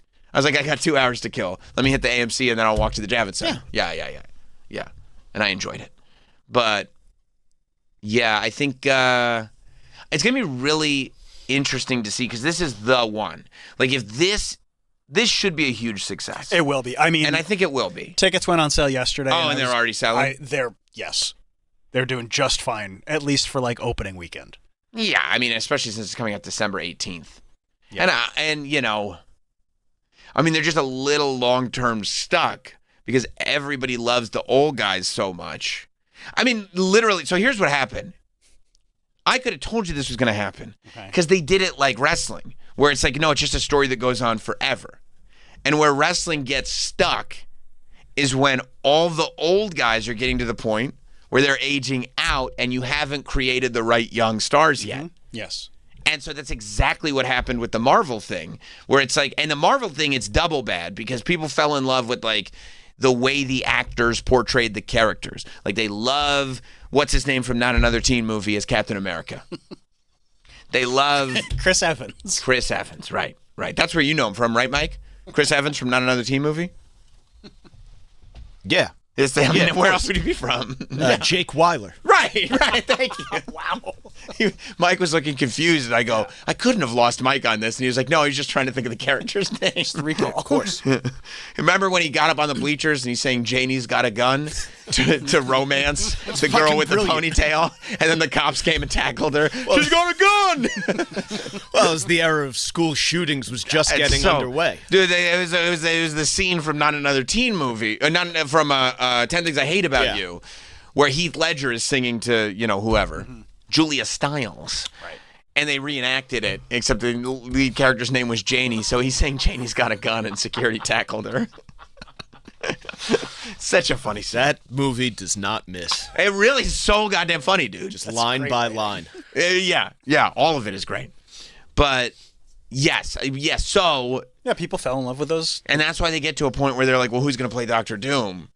Where Robert Downey Jr. said he was done. He's like, what if we gave him a lot of money? Like a lot of money. And then I'm sure the same thing. I'm sure Chris Evans is cashing a giant check on this. I'm sure all of them are, Well, and they said this when they announced the trailer. They said, don't watch this movie if you don't like old stuff. Only see this movie interesting. if you like old stuff.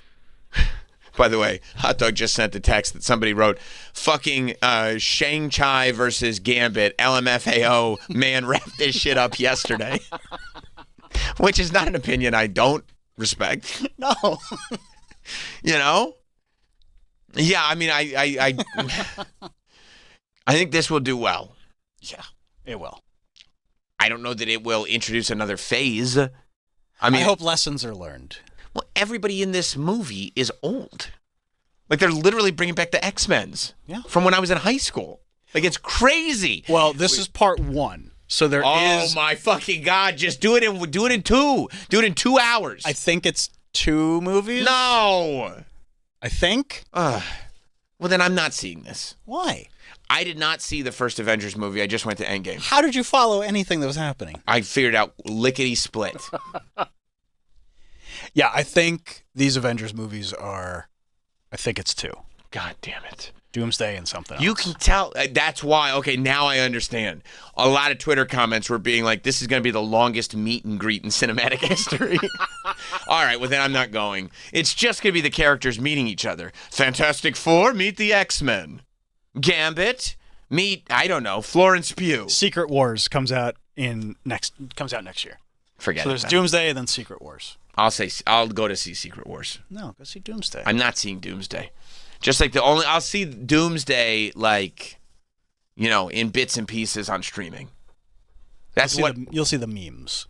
I saw clips. That's what I'll say. You see the first one? I saw clips. Yeah, that's what I did. I don't remember.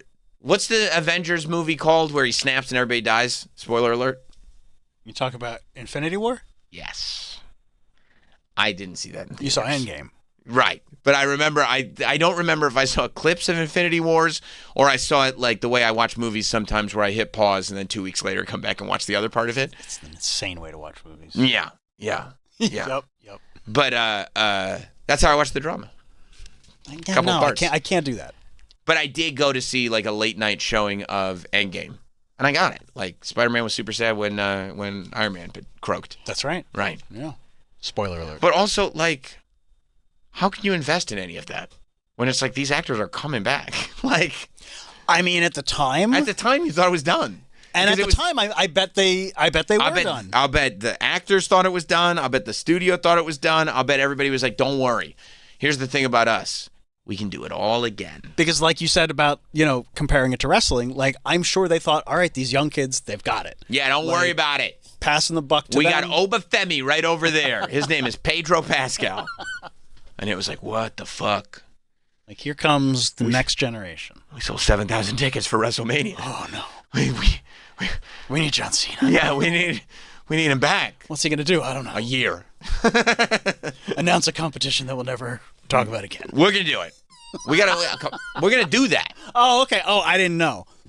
He said we're doing it this year. It's July. Everybody needs to fucking relax a little. What is it, the John Cena Classic? Yeah, but also, he didn't say it was a tournament. Everybody's like, oh, it's a tournament. No, he did not announce a tournament. So that's going to be done this year? Yes. Because he said. Yes. Okay.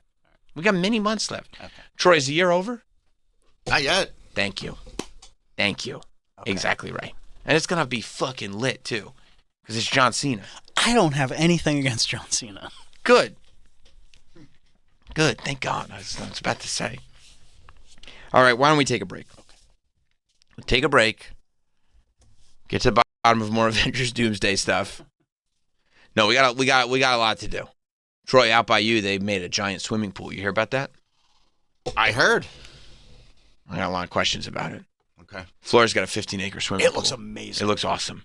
But what happens if somebody shits in it? Oh, boy. We'll be right back. Stay there.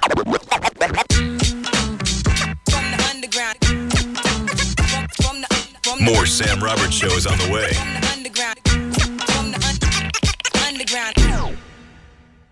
Faction Talks, Trump Nation. Say hi to Jim in San Diego. What's going on, Jim? Calling you about top 20s. I really missed the top 20s. We all know that, when you get to the pearly gate, St. Peter's going to say, oh, it's a pretty good list, Ed, but hey, you left Unchained off your Van Halen. Oh, my God. That one's been haunting me for like 9 years at this point. You got to be kidding me. And I'd still leave it off. I don't care what anybody says. I'd still leave it off. Trunk Nation with Eddie Trunk. Weekdays, 3 p.m. East on SiriusXM's Faction Talk, Channel 103. Draft a winning fantasy football team with the experts of SiriusXM Fantasy Sports Radio. Our first picks need to be the surest things on the board. They are a priority. Hear winning strategies, player projections, and expert drafts to help you build a championship team. No, thank you. I am not drafting a tight end and a quarterback in the early rounds. We're talking fantasy football right now on Fantasy Sports Radio, Channel 87. And check out our audio draft kit anytime on the SiriusXM app. Just search Draft Season. Everything you got, light it up, cowboy. Go, go, go, go, go. All season long, IndyCar is on Fox. The green is out and racing is on. Alex Palou. Sensational. Otto Award. Joseph Newgarden. Are you kidding me? And Indy's top drivers put it all on the line. Every race, all season long. He's going for it. Oh! Fox is the home for IndyCar. Welcome to the fastest racing on Earth. Ready for big fun? Start for free at Chumba Casino. Sign up and enjoy a welcome bonus with gold coins and sweeps coins to explore hundreds of online social casino games, all from your phone. Spin, play, and discover something new whenever you feel like it, with no downloads needed. More games, more ways to play. Let's Chumba. Only available in permitted states. No purchase necessary. See terms and conditions for details. VGW Group. Void where prohibited by law. 21+. With the high price of new and used cars today, many drivers are choosing to keep their vehicles a lot longer. But with the average car now over 12 years old, most manufacturers' warranties have expired. I'm Danica Patrick. If your car is out of warranty, a single trip to the mechanic could cost you thousands. That's why smart drivers choose Endurance. If your vehicle is less than 20 years old, no matter the mileage, Endurance could have your car covered for the drivetrain, electrical, AC, transmission, and more. And Endurance is with you every step of the way, from filing a claim to paying the mechanic of your choice directly. And your rate won't go up no matter how many claims you file. Call Endurance now and choose the plan that fits your budget. Act now and get 1 year of elite benefits, a $2,000 value, free. For your fast free quote, call 800-298-2007. 800-298-2007. 800-298-2007. Coverage varies by plan. View contracts and exclusions at EnduranceWarranty.com. If you're a business owner who's tired of banks dragging their feet, mountains of paperwork, and loan decisions based on your credit score, listen up. Signet does business funding differently. Big banks care about forms, FICO scores, and waiting weeks for answers. Signet cares about one thing: your revenue.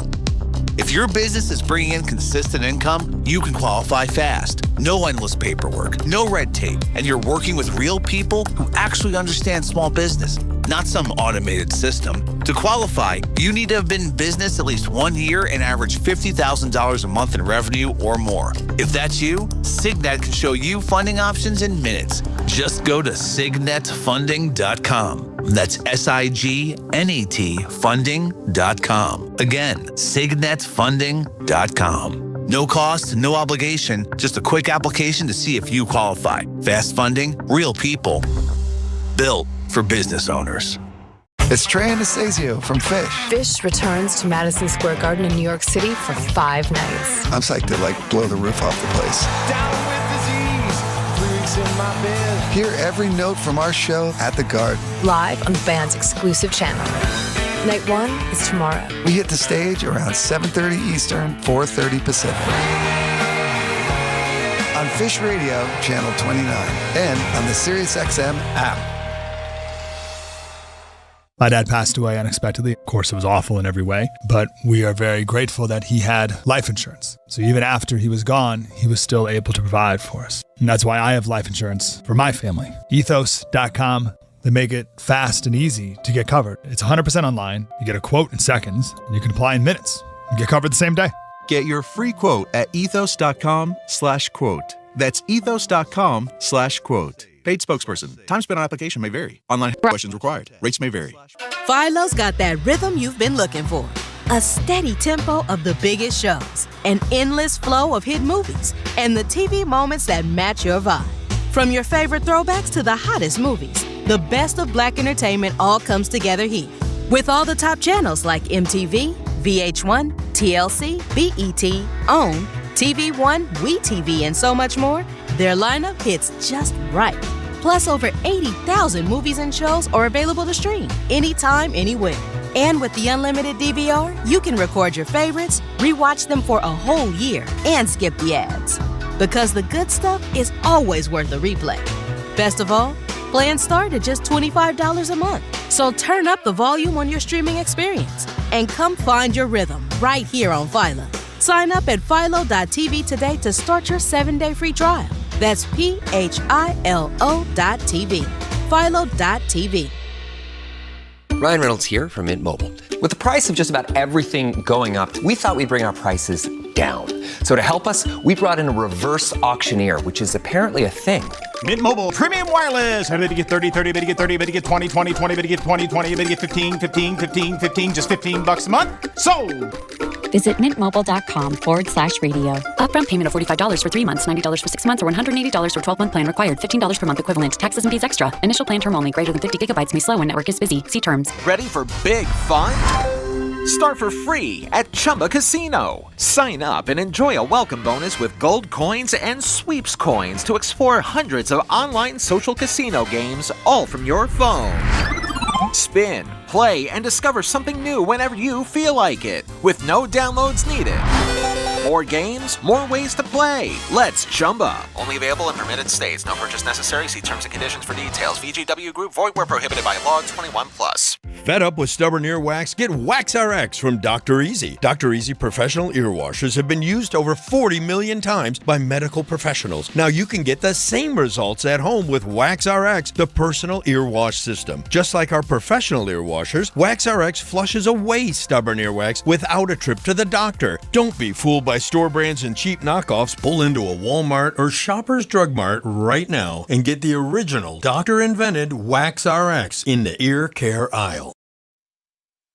Or why don't you drop out of that green jumpsuit and show me that fat ass?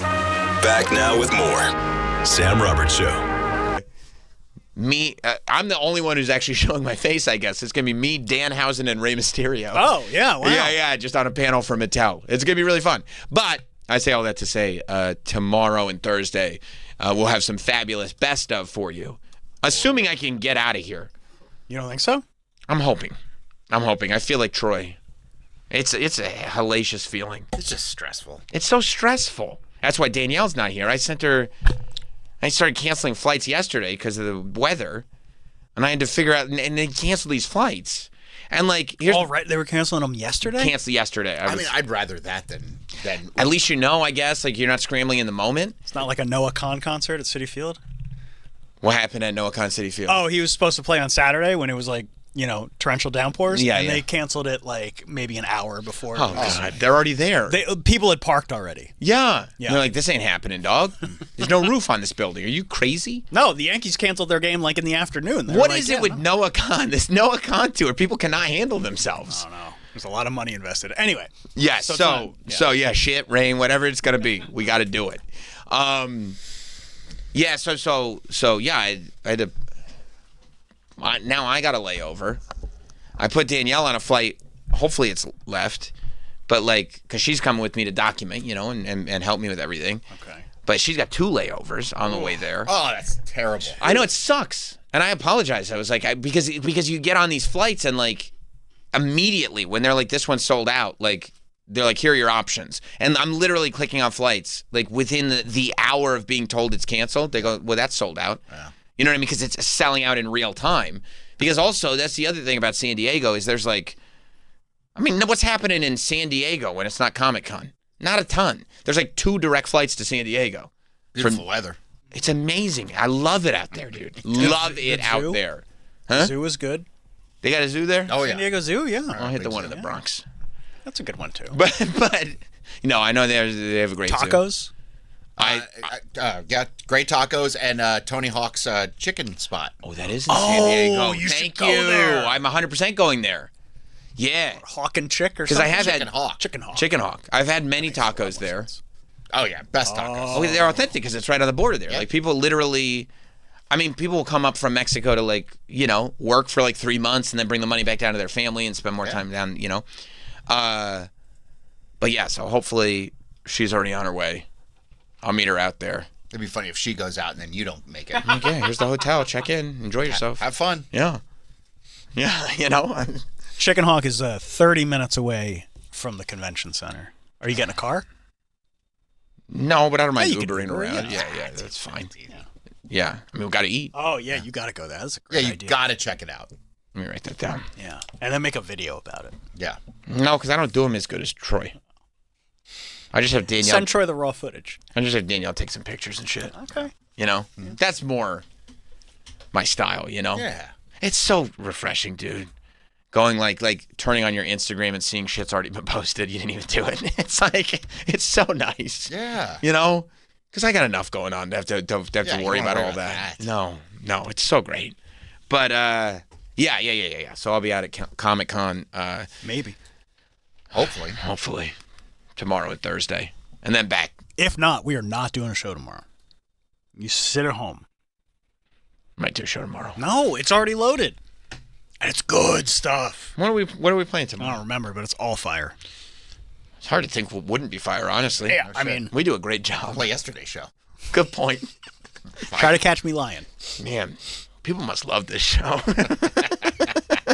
People must be like, oh my God, it's so good. I would think so, right? Yeah, like, I hate best ofs, but this is an incredible best of. Yeah, because I get to experience this all over again. Yeah. That's what I would do. If I were like just had the joy of getting to listen, just pretend, like sometimes I'll listen and pretend I'm not me. Oh, yeah? You know what I mean? And be like, oh my God, this is so good. Whoever that is so awesome. You know? Yeah. And it's such a great experience. Speaking of great experiences, I did see out there in Florida. I guess is it in San Antonio, Florida? Is there San Antonio, Florida? So, yeah. I don't know, I guess. They just do shit, huh? They got Hollywood, Florida too, right? Yeah. They just go like, whatever cities are cool, we'll just do those. Yeah. But they got they built in this community a 15-acre pool. It's like a single. It's not like it's like a lap pool, but it's like a single kind of pool complex. That's awesome. That is 15 acres big. They said it's like 150 basketball courts is 15 acres. It's the biggest man-made pool like anywhere, I think. And I think by a lot. Like I think the last biggest one was like 7 acres, 7.5 acres. Like it's double what the last big one was. And like there are like little areas and stuff in the pool and everything. But I mean it's like one of those things where like if you swim out to the middle, you're going to be exhausted getting back. You're going to get a cramp. You're going to get big time cramp. And you could be fucked. There's like structures in the middle of the water. Fun. Look at all that fun stuff you can do. There's so much fun. That's got to be so much chlorine. Or salt water. I love a saltwater pool. Too. Oh, aren't they great? Best. Yeah, that's a lot of room for activities. That's so much room for activities. I wonder if they said that. If they asked their parents, can we make the pool bigger? They said, you're adults. Like, you own the development. Yeah, you're engineers. You can make the pool as big as you want. You're grown. You don't have to ask permission. Man, look at that. Look at that. It's so expansive. That looks like paradise. It really looks does. like paradise because what it is it looks like it's a natural, because it's so big that it looks like it's like a naturally formed body of water. Wow. Except it's bright blue and has none of those pesky animals in it. Yeah. You know what I mean? It's like it's as if we're, you know, it's like what it's going to look like when we eventually terraform Mars. You know what I mean? We just make nature ourselves. Yeah. And I love that because we make it better. You know what I mean? We'll make it more convenient for us. Where's the deep end? Probably the middle. Yeah. I'll bet where it's. this guy's like canoeing. You think that's a canoe? It looks like it, right? Turn around. You think that looks like a canoe? Sick. I forgot 15 acres is big enough to canoe in. Yeah. That's awesome. And it looks like, they've got like... Oh, like areas maybe you can canoe in, or canoodle. Bring a nice gal with you in there. Yeah, there's probably a canoodling area. It looks like maybe that's the shallow end for the kids. Maybe that's like a kiddie area or like a free swim area. And then like because you can canoe in the other areas. It's big enough. Oh man, if you get really rich, It'd be great to just buy it all up because then you could jet ski in it. Oh, that'd be sick. Or they should just allow, like, you know how they would do, like, adult swims? Yeah. They should do, like, a jet ski time. Jet ski time. Yeah. Like from 7 to 8. Is jet ski hour. Get everybody out of the pool. We're jet skiing. We're jet skiing. Yeah. And they probably have to limit the amount of people that you probably have to buy tickets because otherwise you got a ton of jet skis in there. Everybody's going. It's like bumper jet skis. Because everybody's going, yeah, I'm going to take advantage of that. They're like, I'm going to jump on the wave runner. And you're like, you understand this is a natural, this is a man-made thing. There's no waves. Like, what are you running? I see giant slides over here. Oh, there's water slides. I love the part where it looks like the shallow end, like you kind of walk in, like the gradual into the deep end is like a really, really, really long thing. There's islands out like in the middle. My only thing is, and I presented this before the break, like, what happens if you shit in it? Do they have to drain the whole 15 acres? I think you just let it slide, man. I don't know. You slide on it? There's got to be. Oh, Like, God, just all let it over your go. feet and everything? Let it go. Like, there's a turd. Scoop it out. Throw it in the grass. I think there's probably a middle ground between draining it and let it slide. Let it slide. Yeah. Actually, you'll love this. I was talking to Matt Cardona on the wrestling show, you know, Broski, and he didn't want neighbors, so he bought a piece of property in Florida, built a house on it, bought the property next door. Oh, awesome. And he's not doing anything with it. You know what he does? He takes his dog out. When his dog shits, he throws it over into the other property. Love that. Because he says it's my property. Yeah, you do whatever you want. So there's just all the dog shits over there. Instead of just putting it in the garbage can? No, he throws it onto the other property. That's funny. It's funny, right? Yeah. It's a good idea. They should get like a slingshot. That would be great. Or like some kind of shit cannon. Yeah. Shit cannon. Yeah. No, like, aren't the neighbors upset? Bitch, I am the neighbors. Yeah. You know, that's a cool thing. He doesn't want to use the house as like his own like. No, it's just a piece of property. It's not even a house on it. Oh, it's just property. It's literally just like they bought 2 plots of land. They built a house on one. So that's why he's got his own custom action figure room. Right. Because he built it. That's sweet. Or had it built, you know. Yeah, that's cool. And then they didn't build on the other plot, so he just throws his dog shit on it. That's awesome. Which really is like. That's living the good life. It's luxury. It is luxury.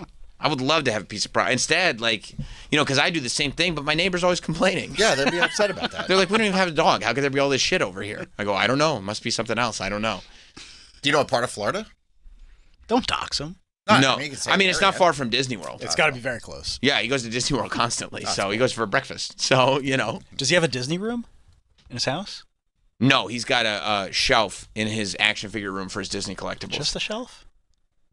He has he's on the show every week, you know, the wrestling show. Yeah. And we ask him these questions for me. Well, we literally talk every week about how like he's really struggling because he's only got like 15 custom-made action figure shelves. Okay. And it's not nearly enough. Yeah.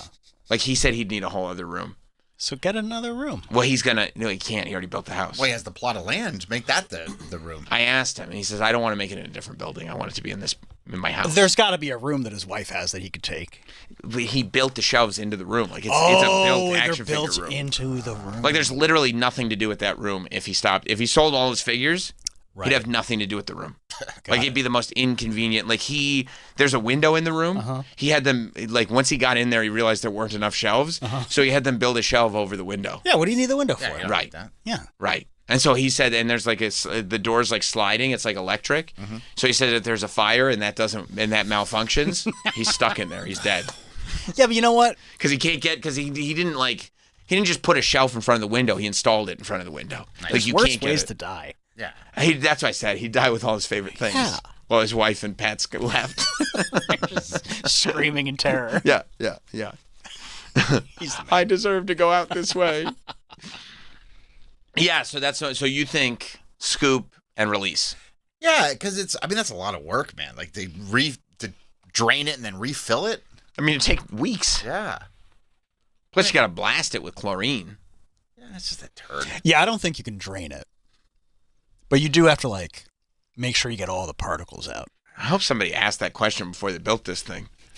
Like, can you imagine, like, they're finished with that? Totally built, filled up. Like, I was watching a video yesterday of Steve Wynn, the hotel developer. Oh, sure, yeah. From Las Vegas.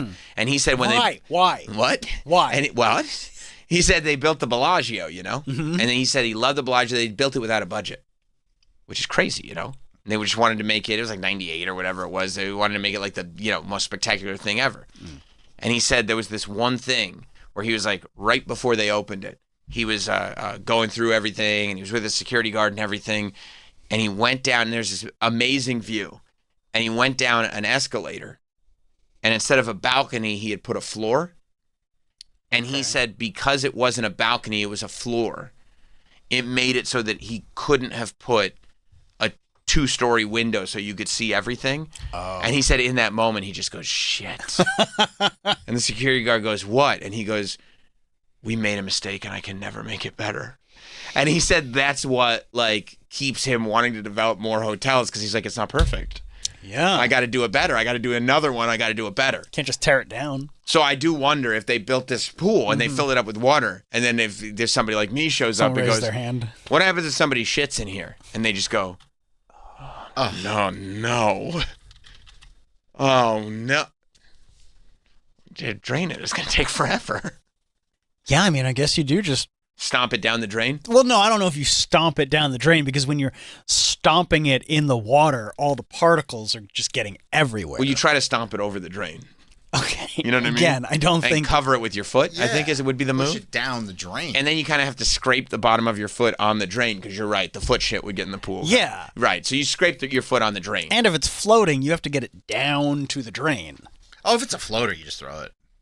Hand with your hand? Okay, where do you throw it? There's trees. No.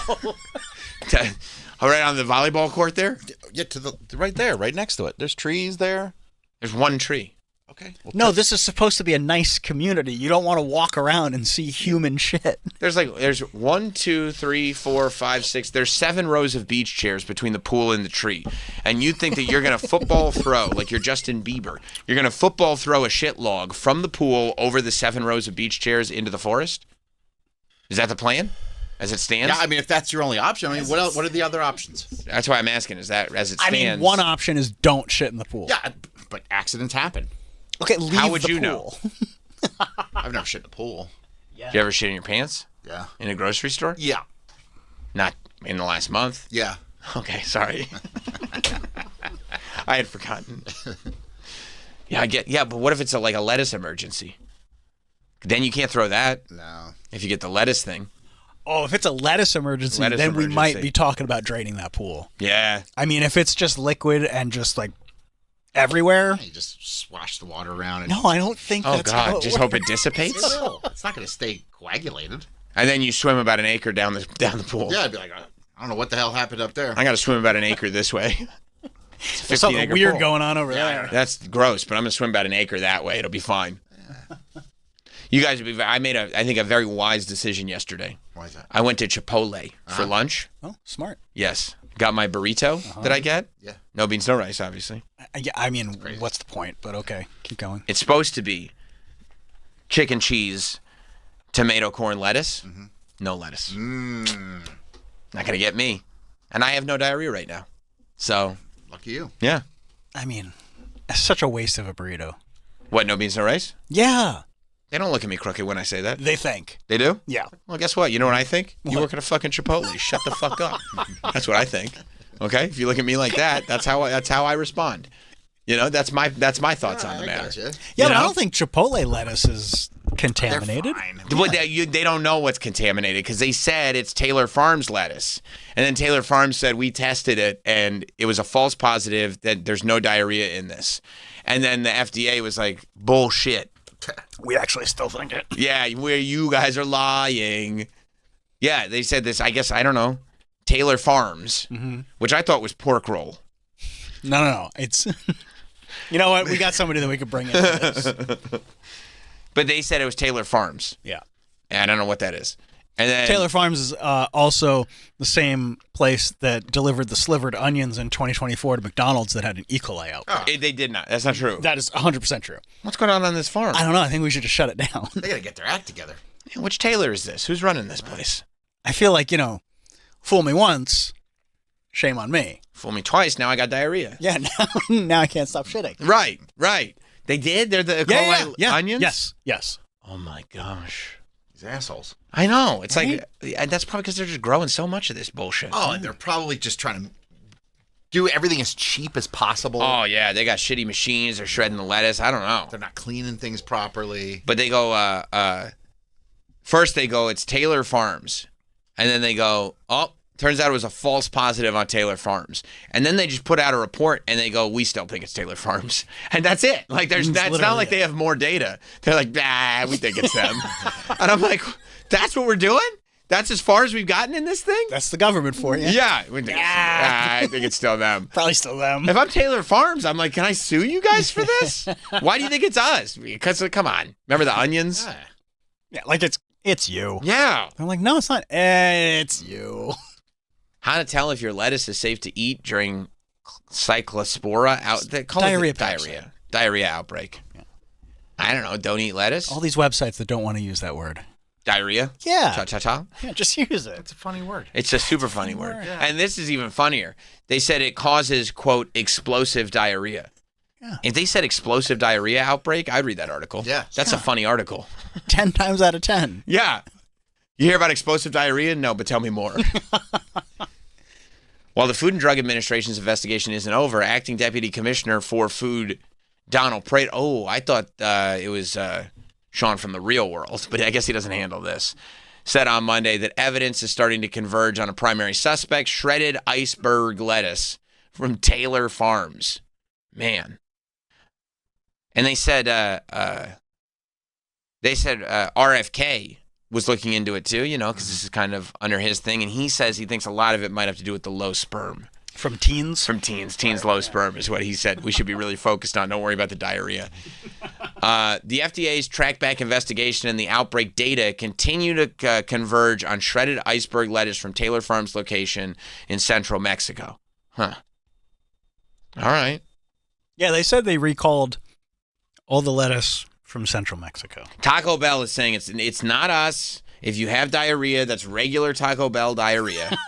It's not lettuce diarrhea. It's not the diarrhea of 2026. It's the same diarrhea that you would always have. They said they got rid of all the contaminated stuff. I'm still only getting the quesadilla. Smart. Just in case. Yeah, just in case. Just in case. I mean, there was that guy yesterday who was hospitalized. You're right. And he said I had a chalupa. That's exactly how they would have gotten me, because I fucking love chalupas. And you wouldn't think twice. I get it without the sour cream. That's weird. Well, it's too much ointment. It's not. Sour cream's not ointment. Sour cream's an ointment for sure. I don't think so. How is it not? It's more solid than like a ketchup. Because it's a cream? Creme? Yeah, because like if you put it on a spoon, you gotta like flick it off. Yeah, but are you eating just like a nice bowl of sour cream? Never. Condiment. No. Okay. It's an ointment. Okay, that's a good point. You know what I mean? You're not going to have a nice, let me have a nice side of sour cream. You would have a bowl of cottage cheese. That's not an ointment. By itself. That, by the way, I think is one of the weirdest things about you. That I love cottage cheese. That you love cottage cheese, but you're like, no sour cream, no ketchup, no ointment. That's gross. Give me a bowl of cottage cheese just the way God made it.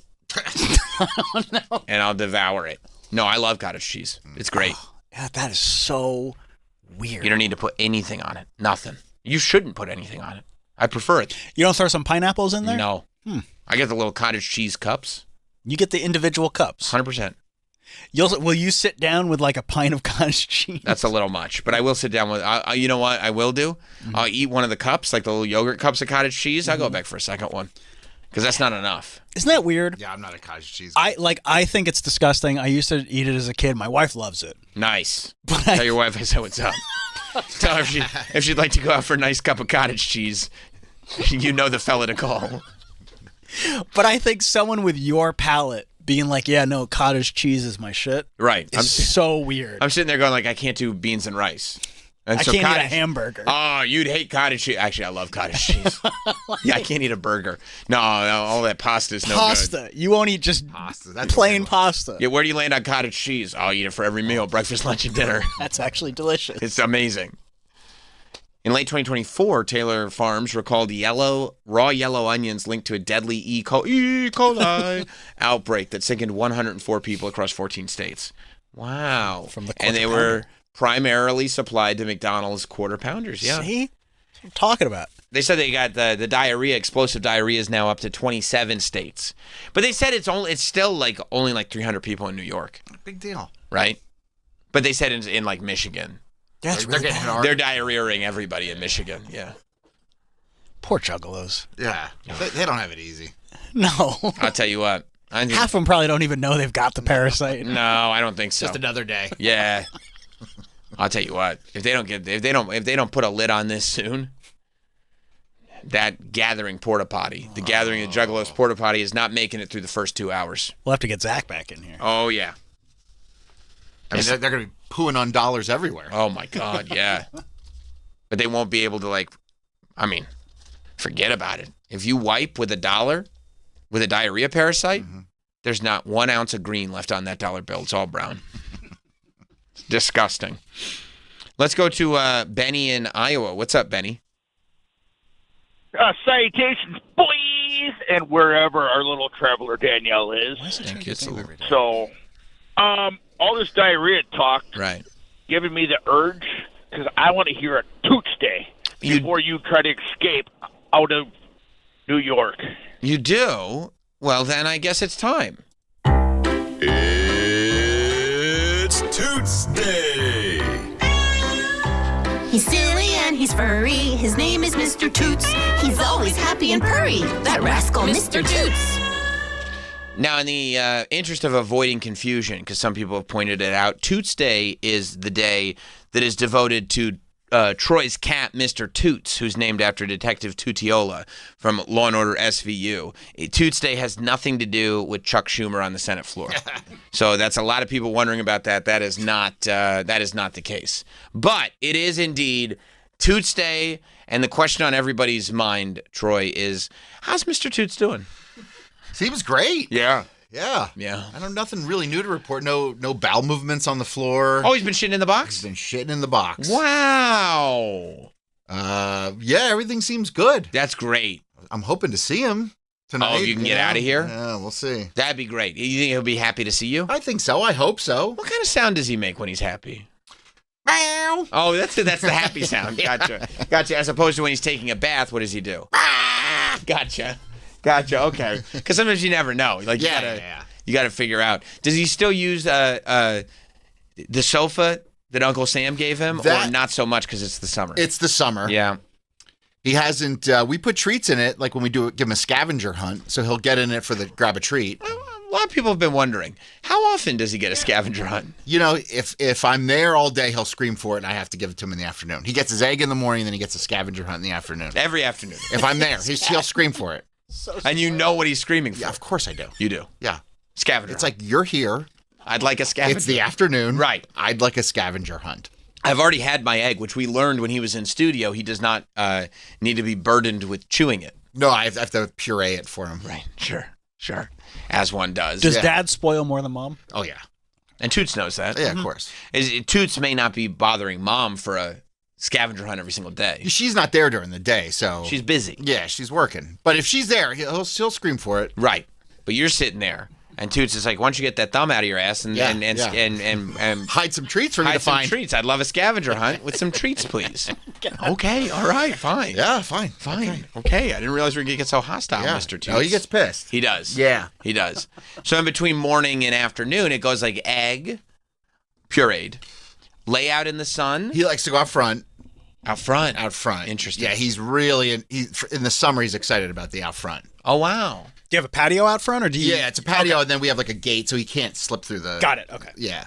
So, yeah, he loves sitting out there. But when he's ready to come in, it's funny, because he'll sit right in front of the door, and then we have a window, and he just stares daggers into that window like, I am ready to come in. Why are you not opening that door? Gotcha. Can you take a photo of that? Yes, yeah. Patience is not his strongest. No, it's like when I'm ready to come in, I'm ready to come in. Right. Like, this is over. What are you doing? Yeah. Why aren't you watching me and realizing that it's time for me to come in?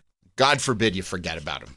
Because that's happened. Like, if you let him outside. And then he's out there for like an hour or 2 hours. And you're lost in whatever you're doing. You're watching your fills, whatever it is. Yeah. And he comes in and he is pissed. Oh, he keeps his attitude when he comes inside? He comes in on fire. He does. Yeah. And then it's like, well, I have to give immediately a scavenger hunt so he forgets about this. Gotcha. So it's a whole ordeal, man. I wonder if it's a strategy on his part. Probably. You know what I mean? That he's like sitting there going like, well, if I get pissed, I'll get a scavenger hunt. Yeah. You know? I'm aware of this. Right. And then what's after the scavenger hunt? He relaxes. Where does he relax then? In the back? Back patio, or he'll want to go back out front. Interesting. Yeah. And you don't know on any given day which direction. He'll stand by the front door and he just sits there, and when you walk by, he just looks at you like, are you going to open the door? Like, you know what I want. Yeah, I don't have thumbs. Yeah. I do it myself. I can't reach it. Yeah, I mean, what are we doing here? Yeah. You know? But if you don't open the door, maybe he'll go out back. He'll go out back, Right. and chill out there. Look for a little spot of sun. Spot of sun when it's really hot. He just loves to sprawl out on the floor. Interesting. And he gets his curly, sweaty belly furs. Sure. So no, that's great. Yeah. Then he's gonna be happy for the companionship, I'm sure. I hope I make it. Hopefully. Yeah. Let's see. I'm sweating. You are sweating? A little bit, just because it's it's just so stressful. Like It's a curly annoying. belly fur. Yeah. I got my own curly, sweaty belly furs. You do? Yeah. Actually. You know, you're not the only one that's celebrating your cat's day. Really? I don't know if you saw this, but many years ago, there was a gentleman who enjoyed pimping people's rides. His name was X to the Z, Exhibit. Yes. And he posted a thing. I don't know if you know this, but you know how you've become fairly well known for Mr. Toots? Yes. X to the Z, Exhibit, has had a cat named Thundercat for 20 years. And people are obsessed with this cat. I just found out about this guy yesterday. I didn't know either. I didn't know either. Was he on the show? I never saw him on Pimp My Ride, and I watch a lot of Pimp My Ride. No, that was more than 20 years ago. Yeah, that's true. Yeah, that's true. Way, yeah, definitely, because I would have put it in 06. Yeah. And Pimp My Ride was more like... When was Pimp My Ride? That was definitely... Pimp My Ride was like 02. Yeah, that was like the 01, early 02. 2000s. Yeah. Yeah, there you go, 2004. Oh, 2007. Oh, 4. Okay. 6 seasons. So he did, towards the end of Pimp My Ride, get Thundercat. Yeah. That's cool. But I guess the cat's like blown up on social lately. Yeah. And I I also like that his name is Thundercat. That's like getting a pet turtle and naming it Ninja Turtle. Yeah. You know? Yeah. So that's cool. Name, yeah. Yeah. It's like getting a pet man and naming him He-Man. You know? I'd love that. I know you would. So I guess X to the Z went on, and he's wearing a T-shirt from our guy Sway. I saw. Which I love that. Yeah. A little pub. Yeah, that's cool. And he went online, and even TMZ was reporting on this because they knew this is big. This is a big story. Yeah. And he went online to describe, and it's really funny, right? Because sometimes I go like, Toots Day is such a funny thing because we just describe like such mundane things in detail, just day-to-day life for a cat. But people are obsessed with it. Yeah. To the point that they want paper toots. Yes. You know? And then I look at Exhibit, and after everything this guy has done with his life, music, television, acting, everything, he's like, people want to know the day-to-day of what I give my cat. And like and the video goes everywhere.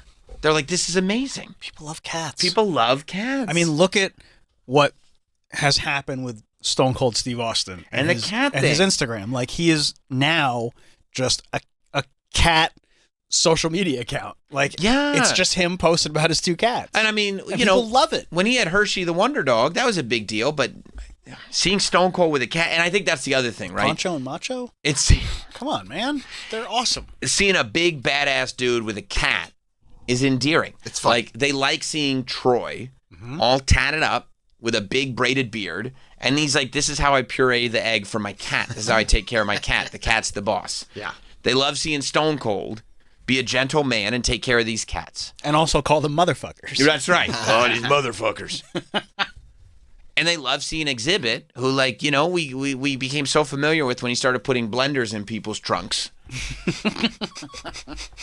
You know, now it's like, well, what does he do? He takes care of his cat, and he takes good care of his cat. I love that. Yeah. I'm curious to see what you think of all this, Troy. Watch Exhibit talk about his cat. All right, so everybody's going crazy over my fucking cat. I had no idea you guys like cats that much, but Yo, dog, we heard you love Thundercat cats. has been in my life for a long time. She's seen it all. And everybody's asking how I kept her alive for, this long. Well, first of all, I love my cat. I take care of her. Look at that smile. I look out. Hey, So she's an older that smile. He's like, I love my cat. And you can tell you're looking at this. This video is 2 minutes and 38 seconds long. This guy loves talking about his cat. Yeah. But do you love talking about Mr. Toots? I love it. Yeah. Yeah. We could do Tuesday every day. You've tried to avoid every conversation we've ever had on this show except for Tuesday conversation. Yeah, when it's Tuesday, it's like, all right, let's go. Oh, good. I crack the mic. Let's go. Yeah, every cut to other the time, stuff. every other conversation that we have with you, you go, I'm going to stop talking. Yeah. I don't want to do this anymore. I mean, in his defense, most of those other conversations are about defecating his pants. Yeah, but that's what he does. Well, I've had one accident in the past year. I mean, Past year? I don't know if it's I can't recall the last one before that. Yeah, but you can only say it's only been 7 months, Calendar This year. the calendar Yeah, year. well, like past 12 months. Really? Yeah, I couldn't tell you the last. I bet he forgot. Yeah, There's no for way he sure. remembers all the accidents from 12 months. I have Nothing over the holidays? I'm sure there was an accident on the I have a holidays. big fat mouth. I'm sure you guys would hear about it. That's true. But the point about toots, you love using your big fat mouth to talk about toots. I'll always talk about toots. And it's the same thing for Exhibit. Look at him smile. He's so happy. Look at those pearlies. Yes. I had no idea you guys liked hearing about my cat so much, but it's funny because I love talking about it. Yeah. Let's go back to him. And I look out. So she's an older cat. She had a thyroid issue, and there was a treatment that I had to get done and to fix that problem. So she was losing a lot of weight. I got the cat, all together. Hey, where you going? Anyway, she wants nothing to do with it. But here's how I feed her.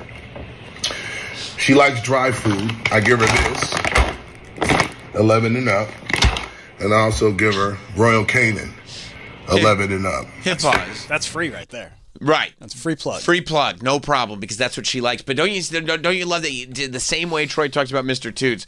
Exhibit's like, well, why Exhibit do you give the cat that food? Because that's what she likes. Yeah. You know what I mean? That's the food that she likes. Likes what she likes. Right. And so I give her what she likes. It's for 11 and up. I take care of her. It's good food. But she likes dry food, but she also likes this. And so I give her both because that's really what she likes. Well, why isn't she in this video? She didn't want to be in the video. She walked away. She said she doesn't want anything to do with this. That's okay. Whatever you want. Yeah. And that's the way you feel about your cat. Absolutely. Travis, when you steal the neighborhood cats, do you treat them like that? Yeah. Do you ever think about doing a video about, like, I stole this cat from this No, house? no. First, I would never I say. saw this crying kid. I stole their cat, Why would I steal a crying kid's cat? No, they started crying because you stole their cat. No. They were a happy kid when you stole their cat. No, And they then can leave whenever they want. Really? Yeah, and sometimes they do. I'm sure that they do, except you keep those collars. I would like to know where they go. Oh, yeah. But they're allowed to leave if they want to. You think it's a bad idea for them to leave?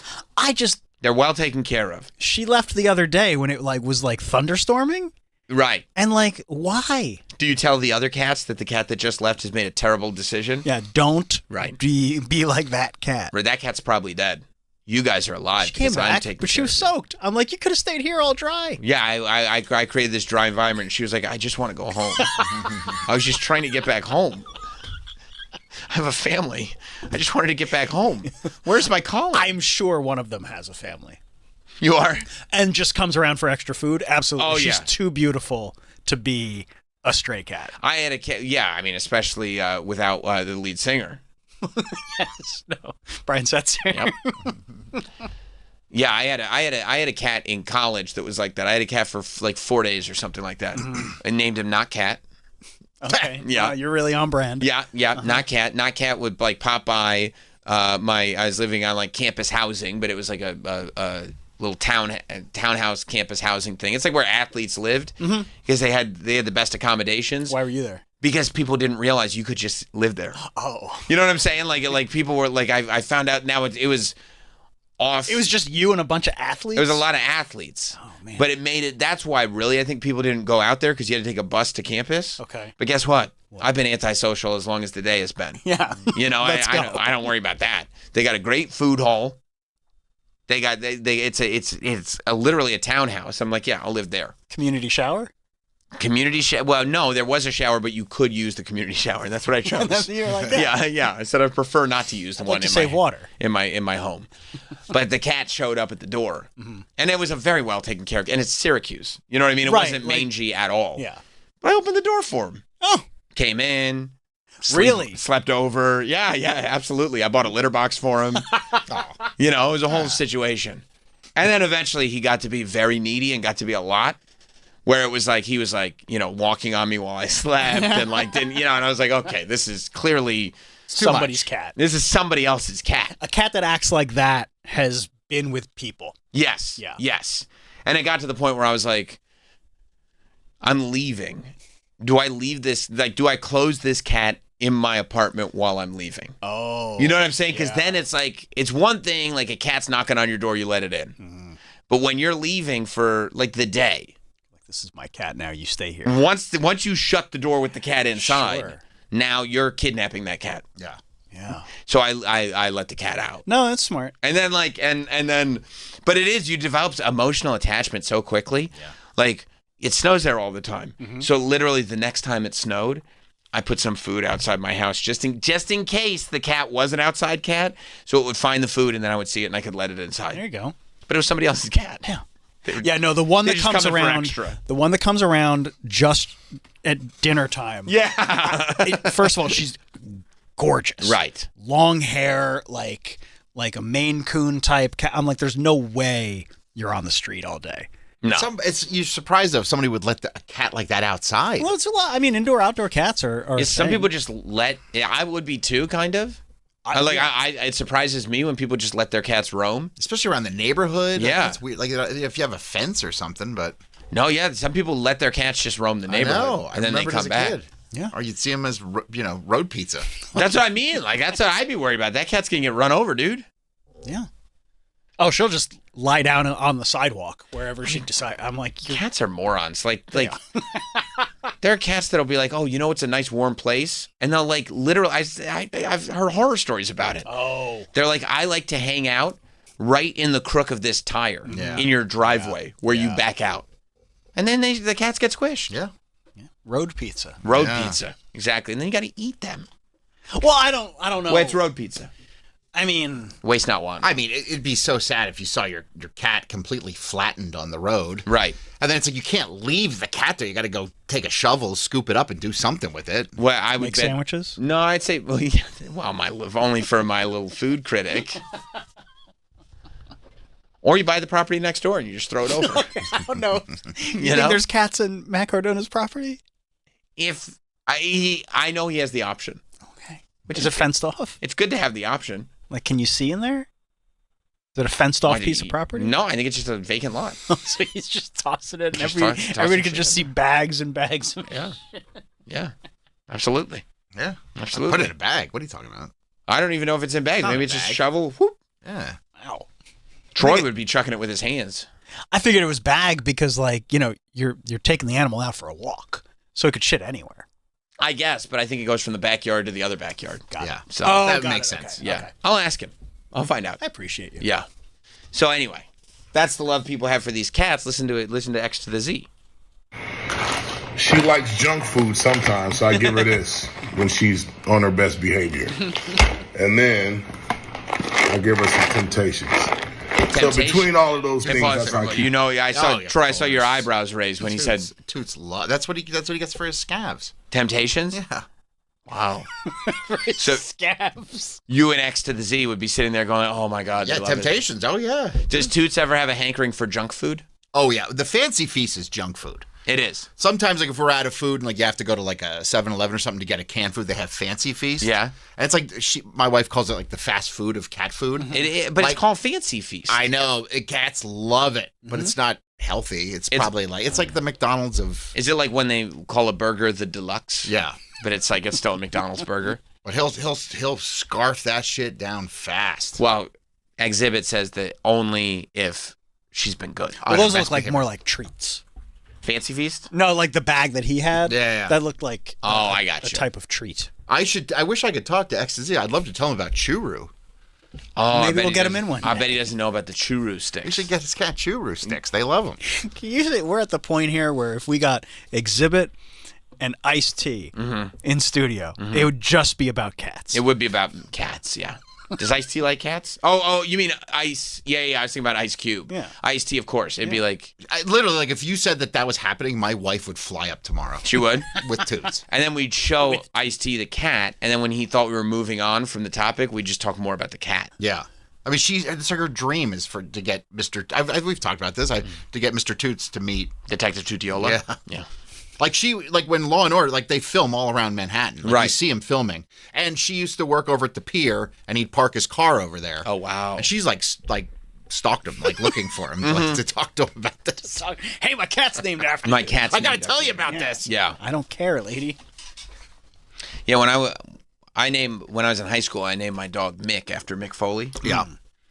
And then before I was like working and stuff, I went to an autograph signing. And I showed Mick Foley a picture of my dog and said, I named my dog Mick. Was he excited for you? No. Not really. No, he was like, oh, cool, man, thanks. You know what I mean? There was a long line, I guess. But I think if Ice-T heard... There's a long line. Yeah, I had to get through a lot of people. Are you upset you were never able to tell Bruiser Brody that we had Bruiser Brody, and also the cat was so savage we had to give him to a lumberyard. Like, it was like a very self-fulfilling prophecy. Like, really took your name. Yeah, yeah. Yeah, I think Ice-T would be stoked, especially if he knew like how popular Toots was on the show here. Yeah, I think that. Well, we'd have to probably get some paper Toots in here. Yeah. So he realized. He loves animals too. Yeah. Ice-T does. Yeah. I love that. All the AI that's been done for Mr. Toots. Oh, I forgot about that. Like, look at all the water that we lost. We probably point out all the clients that Super Agent Tony Burton has that go completely ignored while he's working on Toots photos. Yeah. Like Ice-T would think that was funny. He'd think that was funny. Of course he would. Unless I didn't realize, like, oh shit, like he's one of them. He's one of Tony Burton's clients. And it's like, oh, that's why my shit hasn't been getting done. Yeah. I'd be like, but isn't it flattering? It is based kind of on you. It's connected, you know? Let's see. So he gets Thundercat gets Temptations and a little fancy feast. Yeah. When she's good. Yeah. Okay, let's see, because he's still got a little bit of time, and you can tell how enthusiastic and detailed he is in all of it. That he loves that cat, dude. He loves that cat. I get it. You do. Yeah. Keep the weight on her, right? And then once in a while she'll mess with these, but not that much. What's that, delectable But stick? because she, Maybe that's similar to the Churus. Maybe I would tell him if she doesn't like them, then try the Churu. Right. As far as massages, it's Nuru. As far as cat snacks, it's Churu. Yeah, I get that. All right, go ahead. She has kidney issues. Oh, wow. We had to give her fluids. So we got a great doctor and nurse that comes and they, give her fluids. That's great. To help with her kidney stuff. And, it works. But here's the thing. Right, okay, all right. People have loved my cat as much as I have for a long time. So people send me shit all the time associated with my cat. I get that. The fact that this is going crazy is beyond me. But this is the kind of shit I get. I got That's cool. like That is sweaters with my pause cat. a minute. That's a hoodie with a picture of Thundercat all over it. Many pictures. Many pictures of Thundercat all over it. I mean, it looks like a cute cat. Yeah. It's not Mr. Toots, if I'm being 100% honest, but obviously. Does Mr. Toots get competitive about affection for other cats? Toots has. I can't even recall if Toots has ever been around another cat. He likes when animals don't care about him. He's very chill. Like, he doesn't like when an animal's aggressively trying to like play with him or talk, He's not into that. I think I've talked to we have a neighbor here who she has a blind deaf dog named Artie. The strongest dog in the world. Ooh, striped dog. And Toots loves Artie because Artie doesn't even know that Toots is there. Okay. So he loves that. He loves it because he's like, well, why doesn't this dog care about me? But whatever reason it is, I'm happy about it. Yeah. And then Toots goes around and starts sniffing around with Artie and wanting to like hang with Artie. So that's like the energy he needs. Right. Just chill. He's confident. That's confidence. Yeah. Yeah. I like that. Okay, so let's hear about the love that X to the Z gets for Thundercat. Face all over it. And yes, I've worn this before, but it gets better. People make paintings. Wow. Of my fucking cat. Cat's they wearing make a suit. paintings of this shit. That's a regal cat. When I say paintings, I mean multiple paintings. Jesus. Oh my gosh. Oh, that's like cool. Hey, Thundercats. pause. Bruce Lee with Yeah, it's Bruce Lee's torso. It's Thundercat's head, and there's a Thundercats logo behind Thundercat. And it looks like there's a claw mark. Yeah, claw mark on the across bosom. the chest. That's awesome. I would call it a bosom. You do. It's a pectoral, but you could say bosom. Okay. Yeah, I believe that it's Bruce Lee, maybe, I don't know, Enter the Dragon or something like that. Yeah. That's badass. It's super badass. Look how intimidating Thundercat looks, too, in the painting. Yeah. I like that X to the Z keeps all the paintings, too. Me too. Yeah. And You know I what like mean? that he said, doesn't get rid I've of them. worn the hoodie. And he's worn the hoodie, because he's also a fan of the cat. Yeah. Like, that's the thing about Mr. Toots, is that a lot of people are fans of him, but you know who the biggest fan is? Troy. Yeah, and my wife. My wife. She likes Mr. Toots? Oh, loves him. Oh, yeah. I get that. I would, too. I mean, I do, but I would if, even more so if it were my cat. All right, let's see. Yo, it's no joke. People love Thundercat. I love Thundercat. I'm glad you guys like her as much as I do. All right? So, as we speak... She's got a nice place. Here she is. Oh, wow. Oh, she's having a nice snack. I don't think she wants to be on the video, though. She's like, I didn't consent to this. Yeah. She's like looking like, what? I don't want to be on the video. X to the Z. She looks like an old cat. She does. I love that. 20 years. I mean, that's 20 years is That's impressive. a long run. And having nurses come over and give her That's the a lot of fluids work. and everything. Oh my God, I hope that doesn't happen to Toots. I mean, you know what he's doing? He's pimping his cat. Yeah. Yep. That's what he's doing. He's putting the fluids in, giving the right food and everything. Because a regular cat wouldn't have fluids. No. This is Pimp My Cat. Pimp My Cat. Yeah. That's awesome. Oh, man. You might have to do that for Toots one day. I hope he makes it to 20. I hope it's not like a painful, like... That's the worry I always have is the cats are so good at hiding pain. Yeah. Like that you don't know if something's wrong with them. Right, until it's like really bad. Yeah. Mm-hmm. Oh my God, my wife is good. My wife's like, I don't want him to die. I'm like, well, unfortunately, guess what? Like, well, you shouldn't. I mean, first of all, I love that well, conversation. it's like start bracing yourself because like, it's going. Oh my God. I mean, like, it's so crazy to not talk about death. I mean, it's like, why talk about? We're gonna ignore it like this isn't gonna ever happen, and then when it happens, it's like, what happened? No, it's I mean, there's a middle area. It's there. not what that is. First of all, we don't have to talk about it. This is a word, Troy. I don't know if you've ever heard of it. What's that? But it is something that, I mean, because it pops up. I realize that you might not be aware of it based on every time you've ever talked about any conversation you've ever had with your wife. Right. Have you ever heard of the word, what's it? It starts with empathy. Have you heard of that word? I know the word reality. Wow. No, that's stinging. No, empathy, like maybe like there is a possibility that she just kind of wants you to go like, oh, I know that's going to be sad. Like, will she just like offhandedly be like, oh, I don't want. Well, like there was like she saw some article and you're where like, get over it, bitch. You know, yeah, I know. Like, what are we not going to talk about this? It's going to happen, so don't be shocked when it does. Brace yourself. Brace yourself. It's going to happen. Get ready now. And then he looks right at her in the face and goes, guess what? I'm going to go too. And then you're going to be alone and old. You think he lacks bedside manner? Terrible. It's some of the worst bedside manner I've ever heard in my life. I'm not playing this fake nonsense of like, yeah, but you could just be like, I know. What's the fake too. nonsense? That just like death doesn't happen. Nobody's talking about that. I know. I don't know. Who's saying death doesn't happen? I have people in my life that just somehow think that if you ignore death, nothing's ever going to happen. Who is it? Is it mom? Yeah. I mean, my grandfather died, and she's like, my mom lost it. She's like, why would God do this to me? And I'm like, Mom, he's 90. What did you expect to happen? He's had cancer for 10 years. Like, let's live in a little bit of reality here. Like, what? Give me the best case scenario. The fact that he made it to 90 with a decade of cancer. Incredible. We're the big winners here. Is what, yeah, like we had him for so long. Right. But I think the bedside manner that we were discussing is you going like, oh, I know it's tough, but like luckily we did have him.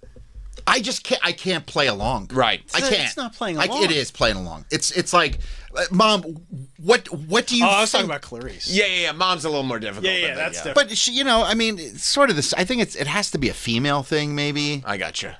Where it's just like, let's just ignore this and right. let's pretend. You think women don't understand death? I just don't think that they're as living in reality as men may. I'm not saying all, of course. I'm just saying it from what I've seen. Do you think that at all there is like the comeback could be like, well, you are 47 years old and acting as if like your time is almost up. But it's gonna expire. I know, but in like 40 years. The idea of talking about death for 40 years. Can you imagine for 40 years dealing with somebody that's like, I'm going to be dead one day? It's like, yeah, you've been talking about it for fucking decades. So when Shut it happens, the fuck up. When it happens, it's like, well, at least he was bracing us for this. Well, it's not bracing. Like to be like, of course she knows that he's going to pass away one day.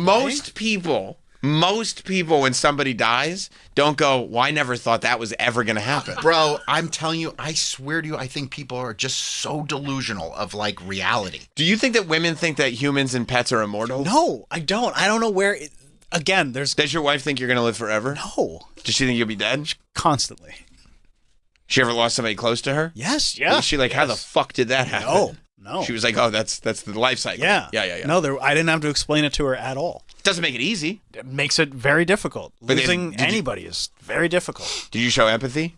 I'd like to think I or did. did you go like this? What did you think was going to happen? Yeah, what did you think? Why are you so surprised? What the hell did you think was going to happen? What the fuck? Oh, I can't believe he's really gone. Yeah, of course he's fucking gone. He's dead. What did you think was going to happen? But like there What, are is you a stupid? difference between. Did you say that? No. When she was in her grieving process? No, what are you, stupid? No. I didn't say that. No. I mean, I implied it. But... Yeah, did you ever imply that? No. We tried Why would not I? to. No. Yeah. Mike, what do you think? I mean, yes, it's certain that women's brains are smaller than ours. Okay. But they're not completely retarded. Okay. So That's a I good have thing to to keep think in that mind. they Maybe conceptually understand death. And I think we should look at our understanding of our own mortality as a reminder to live every moment until it arrives. Amen to the that, fullest. Mike. To the YOLO, fullest. that's the motto. Yeah. Right. Here for a good time, not a long time. Maybe Liv Moss. Liv Moss. And you're saying most women don't understand Liv Moss. It just seems the women, a lot of the women in my life. So when your wife, You're saying Clarice doesn't understand that people die? No, but like, it's like I want Toots to live forever. It's like, well, that's not going to happen. Well, I don't Okay, think but she's you're not thinking. she's There's saying a that difference. seriously. I want Toots to live forever. You could say, "Oh, I know, honey. I would love that too." Instead of being like, "Well, that's impossible." Because you do. Of course, you would love for him to live forever. But that's not how this works. But I don't I know, think but- she thinks that. I feel like there's a okay. I mean, you're saying that the reason Down stuff one for her next appearance. write that down, please. There's not going to be any more pins. Because you're saying I'm a good booker. that the reason that she says, yeah, even if we have to have free gifts or whatever, Oh yeah. you're saying the reason that she says, "I wish my cat could live forever," is because she doesn't understand conceptually life and death and maybe lacks whatever that part of your brain is. Do you think that there's anything to the fact that there are some, in this example, men that lack the emotional intelligence to understand that she's just maybe expressing a feeling and not actually thinking, maybe there's something we could do where the cat could live forever, maybe there's some kind of pet cemetery situation where the cat could just never die? I don't know. I'm just not right. I'm just trying. You're not the one. I'm trying my best to just live in reality. I mean, of where we're at. Yeah. Life is a vapor. It just poof, it's gone one day. So so enjoy it. Enjoy the cat while you got it. Right. Live every day, wake up and be like, yes, another day with Mr. Toots. Right. Okay, but the front part of that is what bugs me. Because like, yes, you wake up every day happy that you have Mr. Toots and go have a wonderful day. Yeah. Yes, but then you qualify it by saying because he's gonna die. Well, it's gonna expire. We're all gonna. Right. I got bad news for everybody in this room. We're all gonna expire. I think most people are well aware. I don't know, dude. I really don't know. I think people think that if I can just hang on long enough, I can live forever. There are probably billionaires that think that way, trying to invent ways to live forever I and think whatnot. Norton used to say that stuff. Like, I hope I can live long enough to make it to. He said he wanted to, live for like 200 so I mean, years. people do think that way. I don't think he really thought that he would. That he might. Yeah. But I think there's probably hope in it. That it's on the table. Yeah. Yeah. These fucking broads watching their soap operas all day where they just replace the actor. Yeah, and life goes on, right? Yeah, in their mind, yeah, of course no one ever dies. You think they think It's that? just a new guy playing Doctor Whoever. He lives forever. Well, what about the boys that watch Marvel movies and Iron Man is now... Yeah, but those are superheroes. They play by different rules. Gotcha. That makes a lot of sense when you say it that way. Yeah. Okay. Okay. But she's got to deal with it, you're saying. That cat's going to die. I mean, eventually he's going to kick the bucket. Right. I mean, I hope you're there for her when he does. Well, of course. I'm not going to, I can't believe decide it. to go jet skiing that day. But what if she I says... don't mean physically be there for her. I mean, But what if she says, "I can't believe it"? Are you going to be like... You're going to be like, you didn't know? Well, I'll be like, I've been trying to brace you. I told you. What do you mean you didn't? I told you it was going to happen. I saw this coming. Yeah, I saw this coming a mile away. Yeah. You should tell her every day. Marcus Aurelius, when he would put his son to bed, he would do an exercise where he took a moment to remind himself that in the morning his son could be dead and that he should cherish this moment with him because it could be their last. You should do that every day and just tell her, Clarice, tomorrow we could wake up and the cat could be dead. Or himself. Right. Or you could just appreciate things for what they Yeah, are. I do. You don't have to appreciate things because they're going to die. I try not to be overly morbid. Really? I mean, I'm just trying to be funny hanging out with you guys, but like, I don't talk about death. Clanging every and day. banging. No, like when I see my wife, I'm not like, hey, guess what, honey? Guess what? Right. Die. Yeah, guess The cat's going to die, and you're going to die, and I'm going to die. Only question is, what order is it going to happen in? So brace yourself. Brace yourself, because you might be here for both of them. No, I'm happy to see her. I'm happy to see the cat. Right. Right. Praise the Lord for another day. No, that's a good point. Danielle's flight was supposed to leave an hour ago. It hasn't left yet. Ooh, things aren't looking good, man. Fuck. I'm just, if they cancel my flight, I just hope it's soon. It would be funny if she made it to San Diego and you didn't. I know. But still, you would still make it for your thing. Anyway, I'd have her host the thing. I don't know if Mattel would. Well, look, one of us is here. Okay. She's good to go. She does video. She's great on camera. She's good to go. And you know toys. What's wrong, Troy? It's Still nothing? No, my flight coming in is delayed now over an hour and a half. Oh.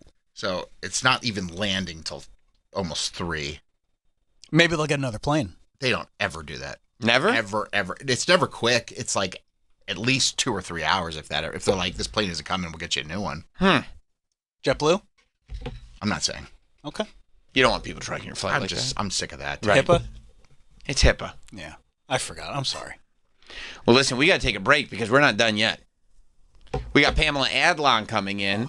New season of King of the Hill coming to, or it's out now, right? Yeah, on it's out. Hulu? Yes. New season of King of the Hill is out on Hulu. And we're going to talk to Pamela Adlon right after this. Stay there.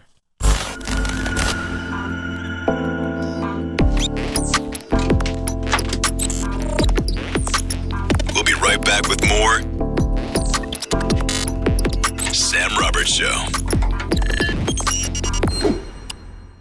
Get your daily dose of pure, unfiltered hilarity on Comedy Central Radio, Sirius XM 95. You know what my girl do when she get mad? She start talking in the third person. Because that's her way of telling me that from this point on, she's not responsible for none of her actions. Featuring Comedy Central's legendary stand-up vault, exclusive content, and non-stop laughs from comedy's biggest stars all day long. I was living in New York when my daughter was to be born. She was not born here, though. We flew home. She was born in Tennessee. I didn't want her to be born in New York. You know, I don't need her growing up thinking she's better than me. Comedy Central Radio, Sirius XM 95. All those mosquito bites. Recently, the fam and I were listening to SiriusXM's Doctor Radio channel on a road trip, and now all my dad does is change every song lyric to something about summertime health. You got a sunburn. Ow. I mean, we did learn about sunscreen, bug spray, first aid for camp, hydration. Just drink some water. And it's all super helpful, but this is getting to be a bit much. Bees sting. Have fun and stay safe all summer long with Doctor Radio, Channel 110, and on the SiriusXM app. Everything you got, light it up, cowboy. Go, go, go, go, go. All season long, IndyCar is on Fox. The green is out and racing is on. Alex Palou. Sensational. Otto Award. Joseph Newgarden. Are you kidding me? And Indy's top drivers put it all on the line. Every race, all season long. He's going for it. Oh! Fox is the home for IndyCar. Welcome to the fastest racing on Earth. I'm David Ortiz. When I lost my mom, she was only 46. And I lost my dad to cancer. It was the worst pain I ever felt. It made me think, what will happen with the people I love when my time is up? That's why I have life insurance. Ethos makes it easy. It's all online, take about 10 minutes, and you can get up to $3 million in coverage. Get your free quote at ethos.com/free. That's ethos.com/free. Paid testimonial. Time spent on application may vary. Online health questions required. Chuck McDowell here with Red Pocket Mobile. How long have you been stuck with the same phone plan? 2 years? 5? 10? Are you tired of surprise fees and confusing bills? Switch to Red Pocket Mobile. With Red Pocket Mobile, premium 5G plans start at just $10 a month. Pick a plan, lock in your rate, and that's the number you'll see on your bill every month. No hidden fees and no long-term contracts. And here's the kicker. Red Pocket lets you choose from 3 major 5G networks, not just one. Pick the network that actually works where you live and where you work. Try one, and if you like it, keep it. If not, switch to another. Never be stuck with a single network again. Plus, keep your phone, keep your number. Red Pocket Mobile, your new ultimate cell carrier. New customers can switch and save 50%. Choose from all 3 major 5G networks with one locked-in low price and no contracts at redpocket.com. Redpocket.com. Earn an accredited MBA in as few as 16 months for about $21K at University of Maryland Global Campus. Explore 10 specializations, including finance, HR, cyber technology, and more. Plus, showcase the value of your MBA with a comprehensive learner record and digitally demonstrate in-demand skills and credentials to employers. Apply now and save with no application fee. Classes start August 12th. Learn more at umgc.edu. Certified to operate in Virginia by Chev. Ready for big fun? Start for free at Chumba Casino. Sign up and enjoy a welcome bonus with gold coins and sweeps coins to explore hundreds of online social casino games, all from your phone. Spin, play, and discover something new whenever you feel like it, with no downloads needed. More games, more ways to play. Let's Chumba. Only available in permitted states. No purchase necessary. See terms and conditions for details. VGW Group. Void where prohibited by law. 21+. Dive into summer with sun-soaked specials on the SiriusXM app. From breezy yacht rock mixes to poolside party starters and decade-spanning summer pop countdowns. Find your soundtrack for grilling, chilling, and more. Just search Summer on the SiriusXM app.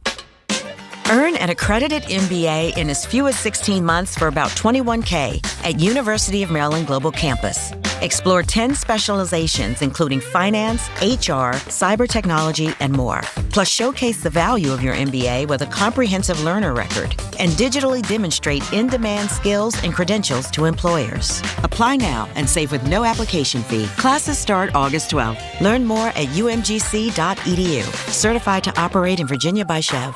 Ready for big fun? Start for free at Chumba Casino. Sign up and enjoy a welcome bonus with gold coins and sweeps coins to explore hundreds of online social casino games, all from your phone. Spin, play, and discover something new whenever you feel like it, with no downloads needed.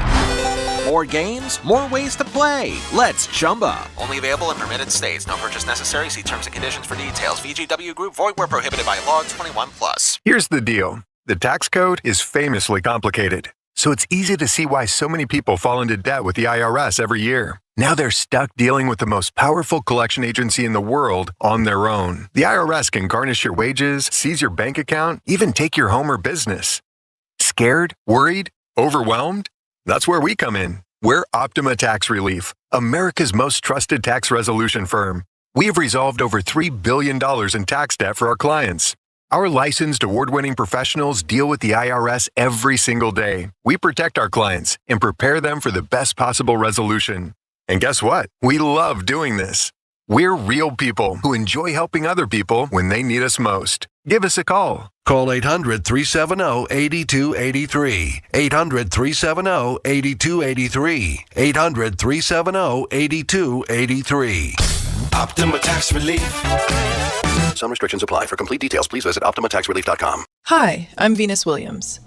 Years ago, an autoimmune disease almost ended my career. I wasn't trying to win Wimbledon. I was just trying to get out of bed. I realized my body was starving for nutrients. I needed a way to get real energy back. So I created Happy Viking. This is a complete meal replacement built on the 30-10 rule. That's 30 grams of plant-based protein for strength and energy, and 10 grams of fiber for total gut health. And it keeps you full longer. It's hypoallergenic, vegan, and packed with over 100 superfoods and nutrients. It's creamy like a milkshake. It feels like a cheat meal that actually fuels you. If you are tired of being tired, go to drinkhappyviking.com, use code FUEL, and save 20% when you subscribe today. That's drinkhappyviking.com, on everybody. Yes. You make sure everybody's doing well. It's my job. And not only do you do that, but I feel like you try to get everybody on the same page. Okay, now let's all send our love to this person. Let's all really send our love. Curse. You know, It's really. yeah, it does feel like it takes a lot of What are you energy. doing? You don't have to be the world's hype man. Yeah. No, I guess that's what we were talking about it today. You know, you got to set it up. You know, like your whole team is going to be risen up if you are at a certain vibe level. 100%, but I feel like that doesn't happen. Yeah, often. unfortunately, You know what I mean? people have given up. Yeah, especially people that have been in the industry. I mean, you've been in the industry all your life, and it's somehow you have not been chewed up and spit out. You're not bitter. That's what it is. That's why you get spit out. And you're that's like, my brand. It's my brand. Have you been this way forever? You know, that's so funny. Actually, my mom tells this story when I was a little girl and we were on a bus, a New York City bus, and I was talking to this man on the bus, and my mom was talking to me, and then we all started talking, and she said, and then Pamela took his hand and my hand and put them together. But my mom was married to my dad, and the guy was probably like, you know, but I'm a connector. Yeah, you just saw connection. That's what I was thinking. And it's like nothing else matters but what's in this moment right now. Yes. Wow, from the time you were a little kid. Yeah. Man. Yeah. And then how do you go, okay, now it's time to put that away and have boundaries. Boundaries, stand up for yourself, not get walked on. That's the toughest thing. Yeah. Because, you know, as you get older and your kids have grown, and, you know, I'm truly an empty nester now because my mom, who's 90, she is living in a place. Right. Eternal sunshine of the sunrise of the spotless mind. That's like right. She's in a place, and it's a lovely community. But, you know, I mean, my dad died in 94 suddenly. And so it was like, that was the thing I had to do, was to pivot and take care of my mom. And then like a year and a half later, I got pregnant, and then that life started, and I had, you know, boom, boom, boom, just popping them out. Because I'm such a conventional bitch, and I'm like, you know, let's get married and have some babies, because that was always part of the vision. Right. I mean, but now I'm really in this next phase of my life, which is, you know, for me. And I have to be very careful with my time and mindful. So I don't want to be around bummers. Right. Of people. I don't want to be in like a restaurant or a CVS or whatever that has horrible overhead lighting. I know. Chris says it's fine. It's not. He said it's soft. It's soft. Oh, Chris. What's your name? That's Troy. Troy. Thank you, Troy. Thank you, Chris. See, take care of everybody.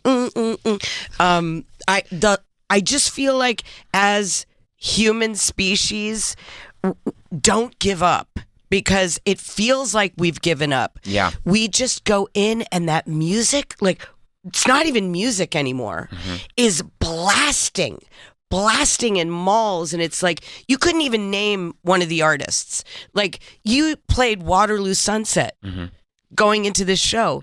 I immediately calmed down. I just feel good and like a person. But the lighting, the music, the style, the character, and even like all these buildings that like used to be colorful and have an identity to them. Everything is gray and concrete and all right, get what you need and get out of here. Yeah, the guy who's driving me around today, Nagi, shout out to Nagi. Quite a personality. We were talking, you know, because I'm living in Brooklyn, and so we drove in, and then you're seeing all these gorgeous old buildings, and then he says, oh, the developers, they come and they knock on the door, and you know, you see this gorgeous old church on the Upper West Side, the Presbyterian Church, that, you know, they're trying to save, and you're like, nobody ain't got a shot. Like, can somebody just buy something and keep it? You know, I think that there is going to be a renaissance, and there is a renaissance, even with young people who refuse to use the AirPods. They're putting the wires back in. They're taking. She's 24. Hell yes! I got you. What's your name? Danielle. Danielle gets a shout out. Everybody's unplugging and going analog, and they like fetishize. You know, absolutely. Clacky keyboards and all of that. Yeah. Yeah. Figuring out like dumb phones again, so they're not fully connected to everything at all times because it's so bad for you, and because also then you don't connect with the people that are right next to you because you're connected with the entire world. Yeah. On like social media and things like that. Yeah, but somebody just told me about this massive director who's like, he doesn't have a smartphone. He only has a flip phone, and he only, if you want to reach him, and I go, that's because he's a white cis entitled privileged male, and he gets to turn off. But Danielle, do you only have like social media for work? Or do you fuck with it? I'm contemplating deleting it. I was just talking to my friend about it yesterday, but I said I kind of can't because of work. See? So yeah. A lot of us are trying. Yeah, it's like when my kids were in school, I was like, I don't want you to have phone. I don't want you to have tablet. I need it for my homework, Mom. Idiot. Yeah. Lies. Yeah. But also you can't make your kid the one kid that doesn't have it. No, because they're going to be ostracized on the other end of it. Yeah, it's all bad. Yeah, it's all bad. It's all terrible. Exactly. But then on the other end of it, right? Like, do you ever find yourself in situations where you come into a room like this or any room, right? And like you're warm and connecting with people and everything. Yeah. But then maybe the people don't realize like, whoa, like we're not like best friends. Like, for instance, if I was like, okay, well, I mean, she was really nice to me when she was in studio. If I see her at a restaurant, I'm going to go sit down next to her. I'm going to hit her up. I'm going to do this. It feels like... Yeah.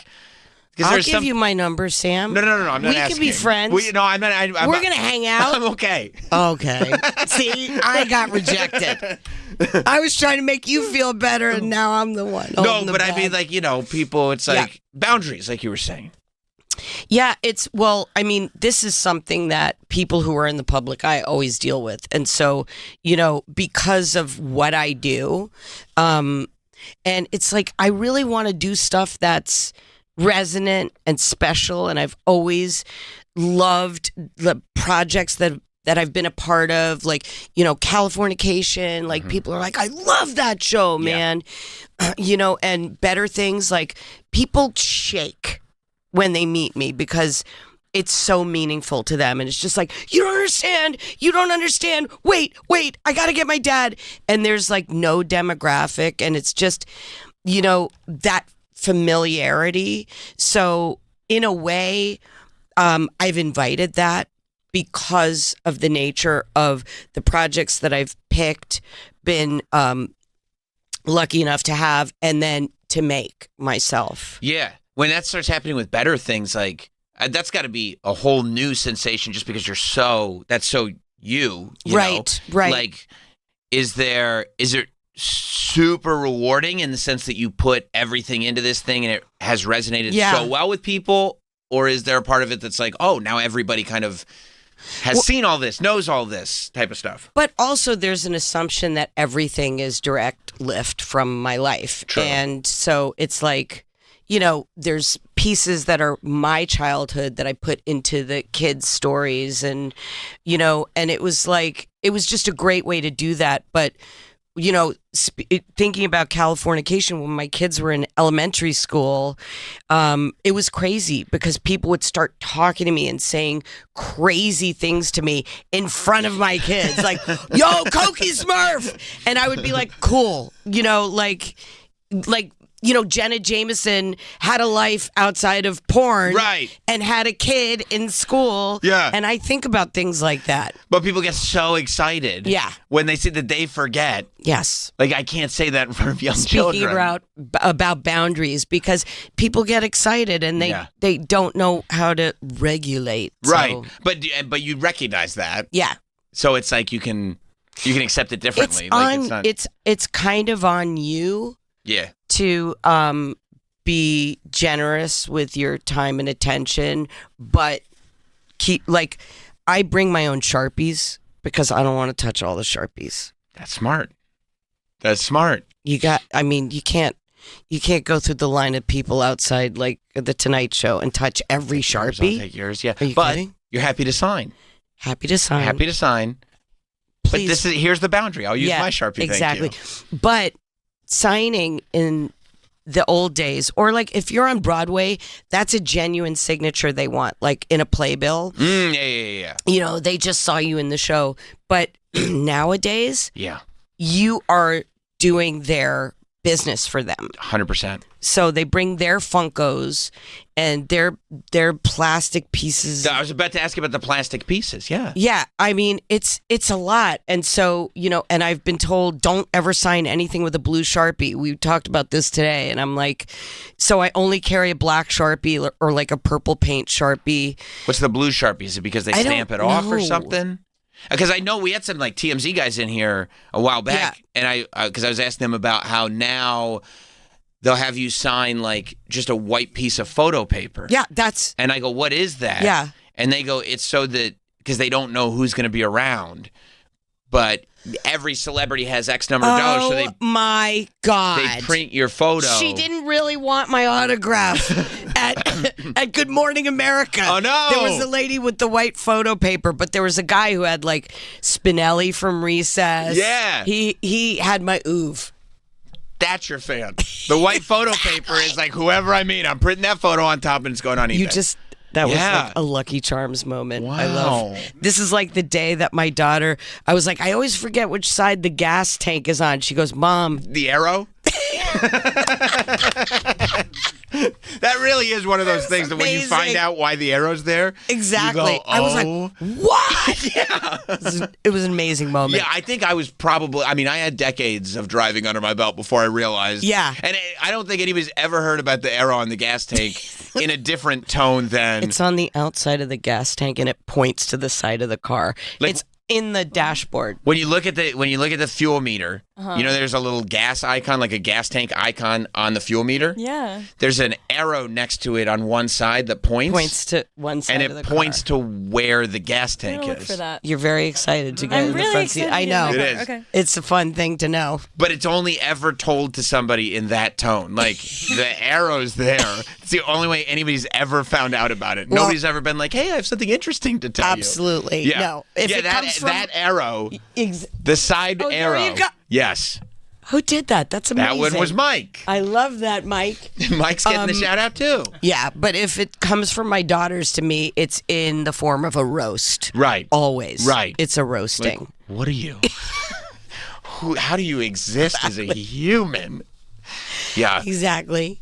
My oldest is 9 Aww. and is just coming to terms with the fact that my wife is not a mathematician.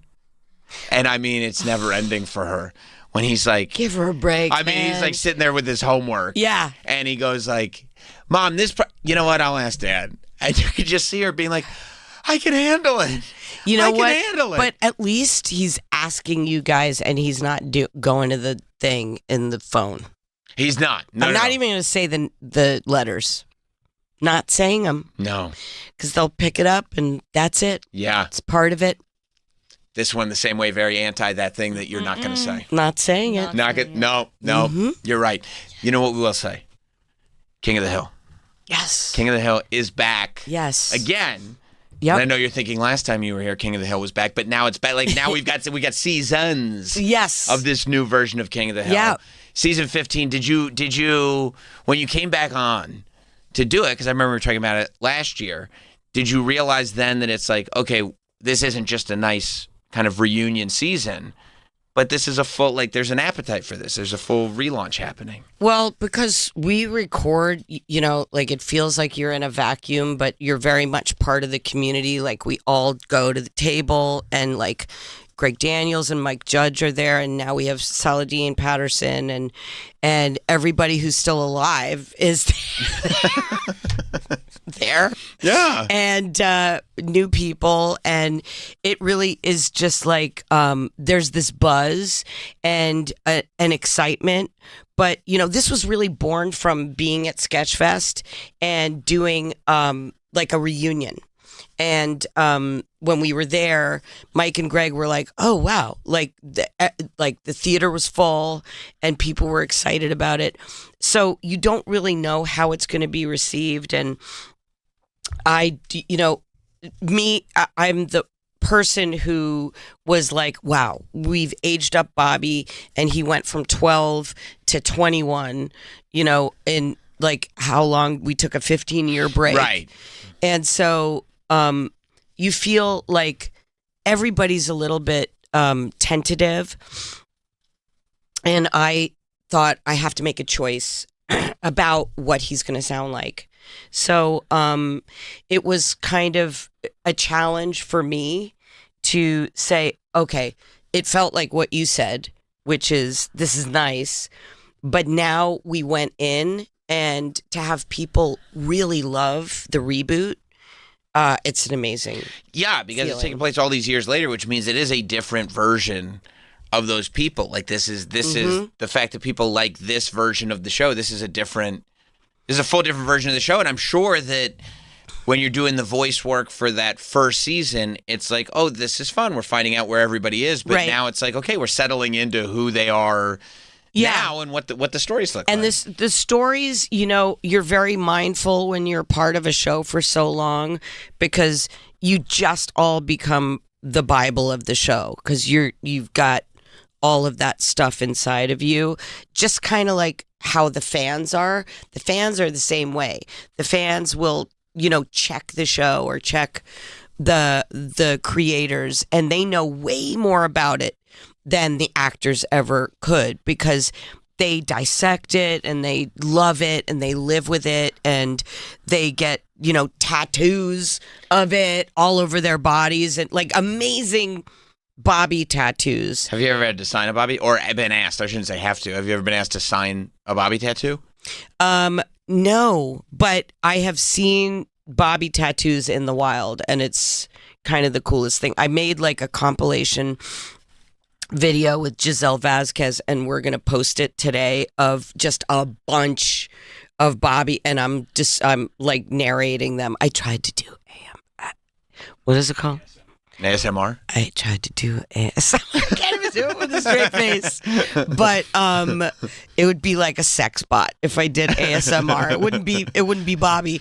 But it's kind of amazing, because I saw Tartuffe the Wonder Dog on this girl's like calf in a grocery store in Ventura, California, and I was like, hello, and I just went over with my phone, and she was like, wow. So it's a very cool thing. That's awesome. I used to be like, feel really bad. I'd be like, that's what you, like Bobby, like on the couch with chips falling out of his bag and his stomach showing.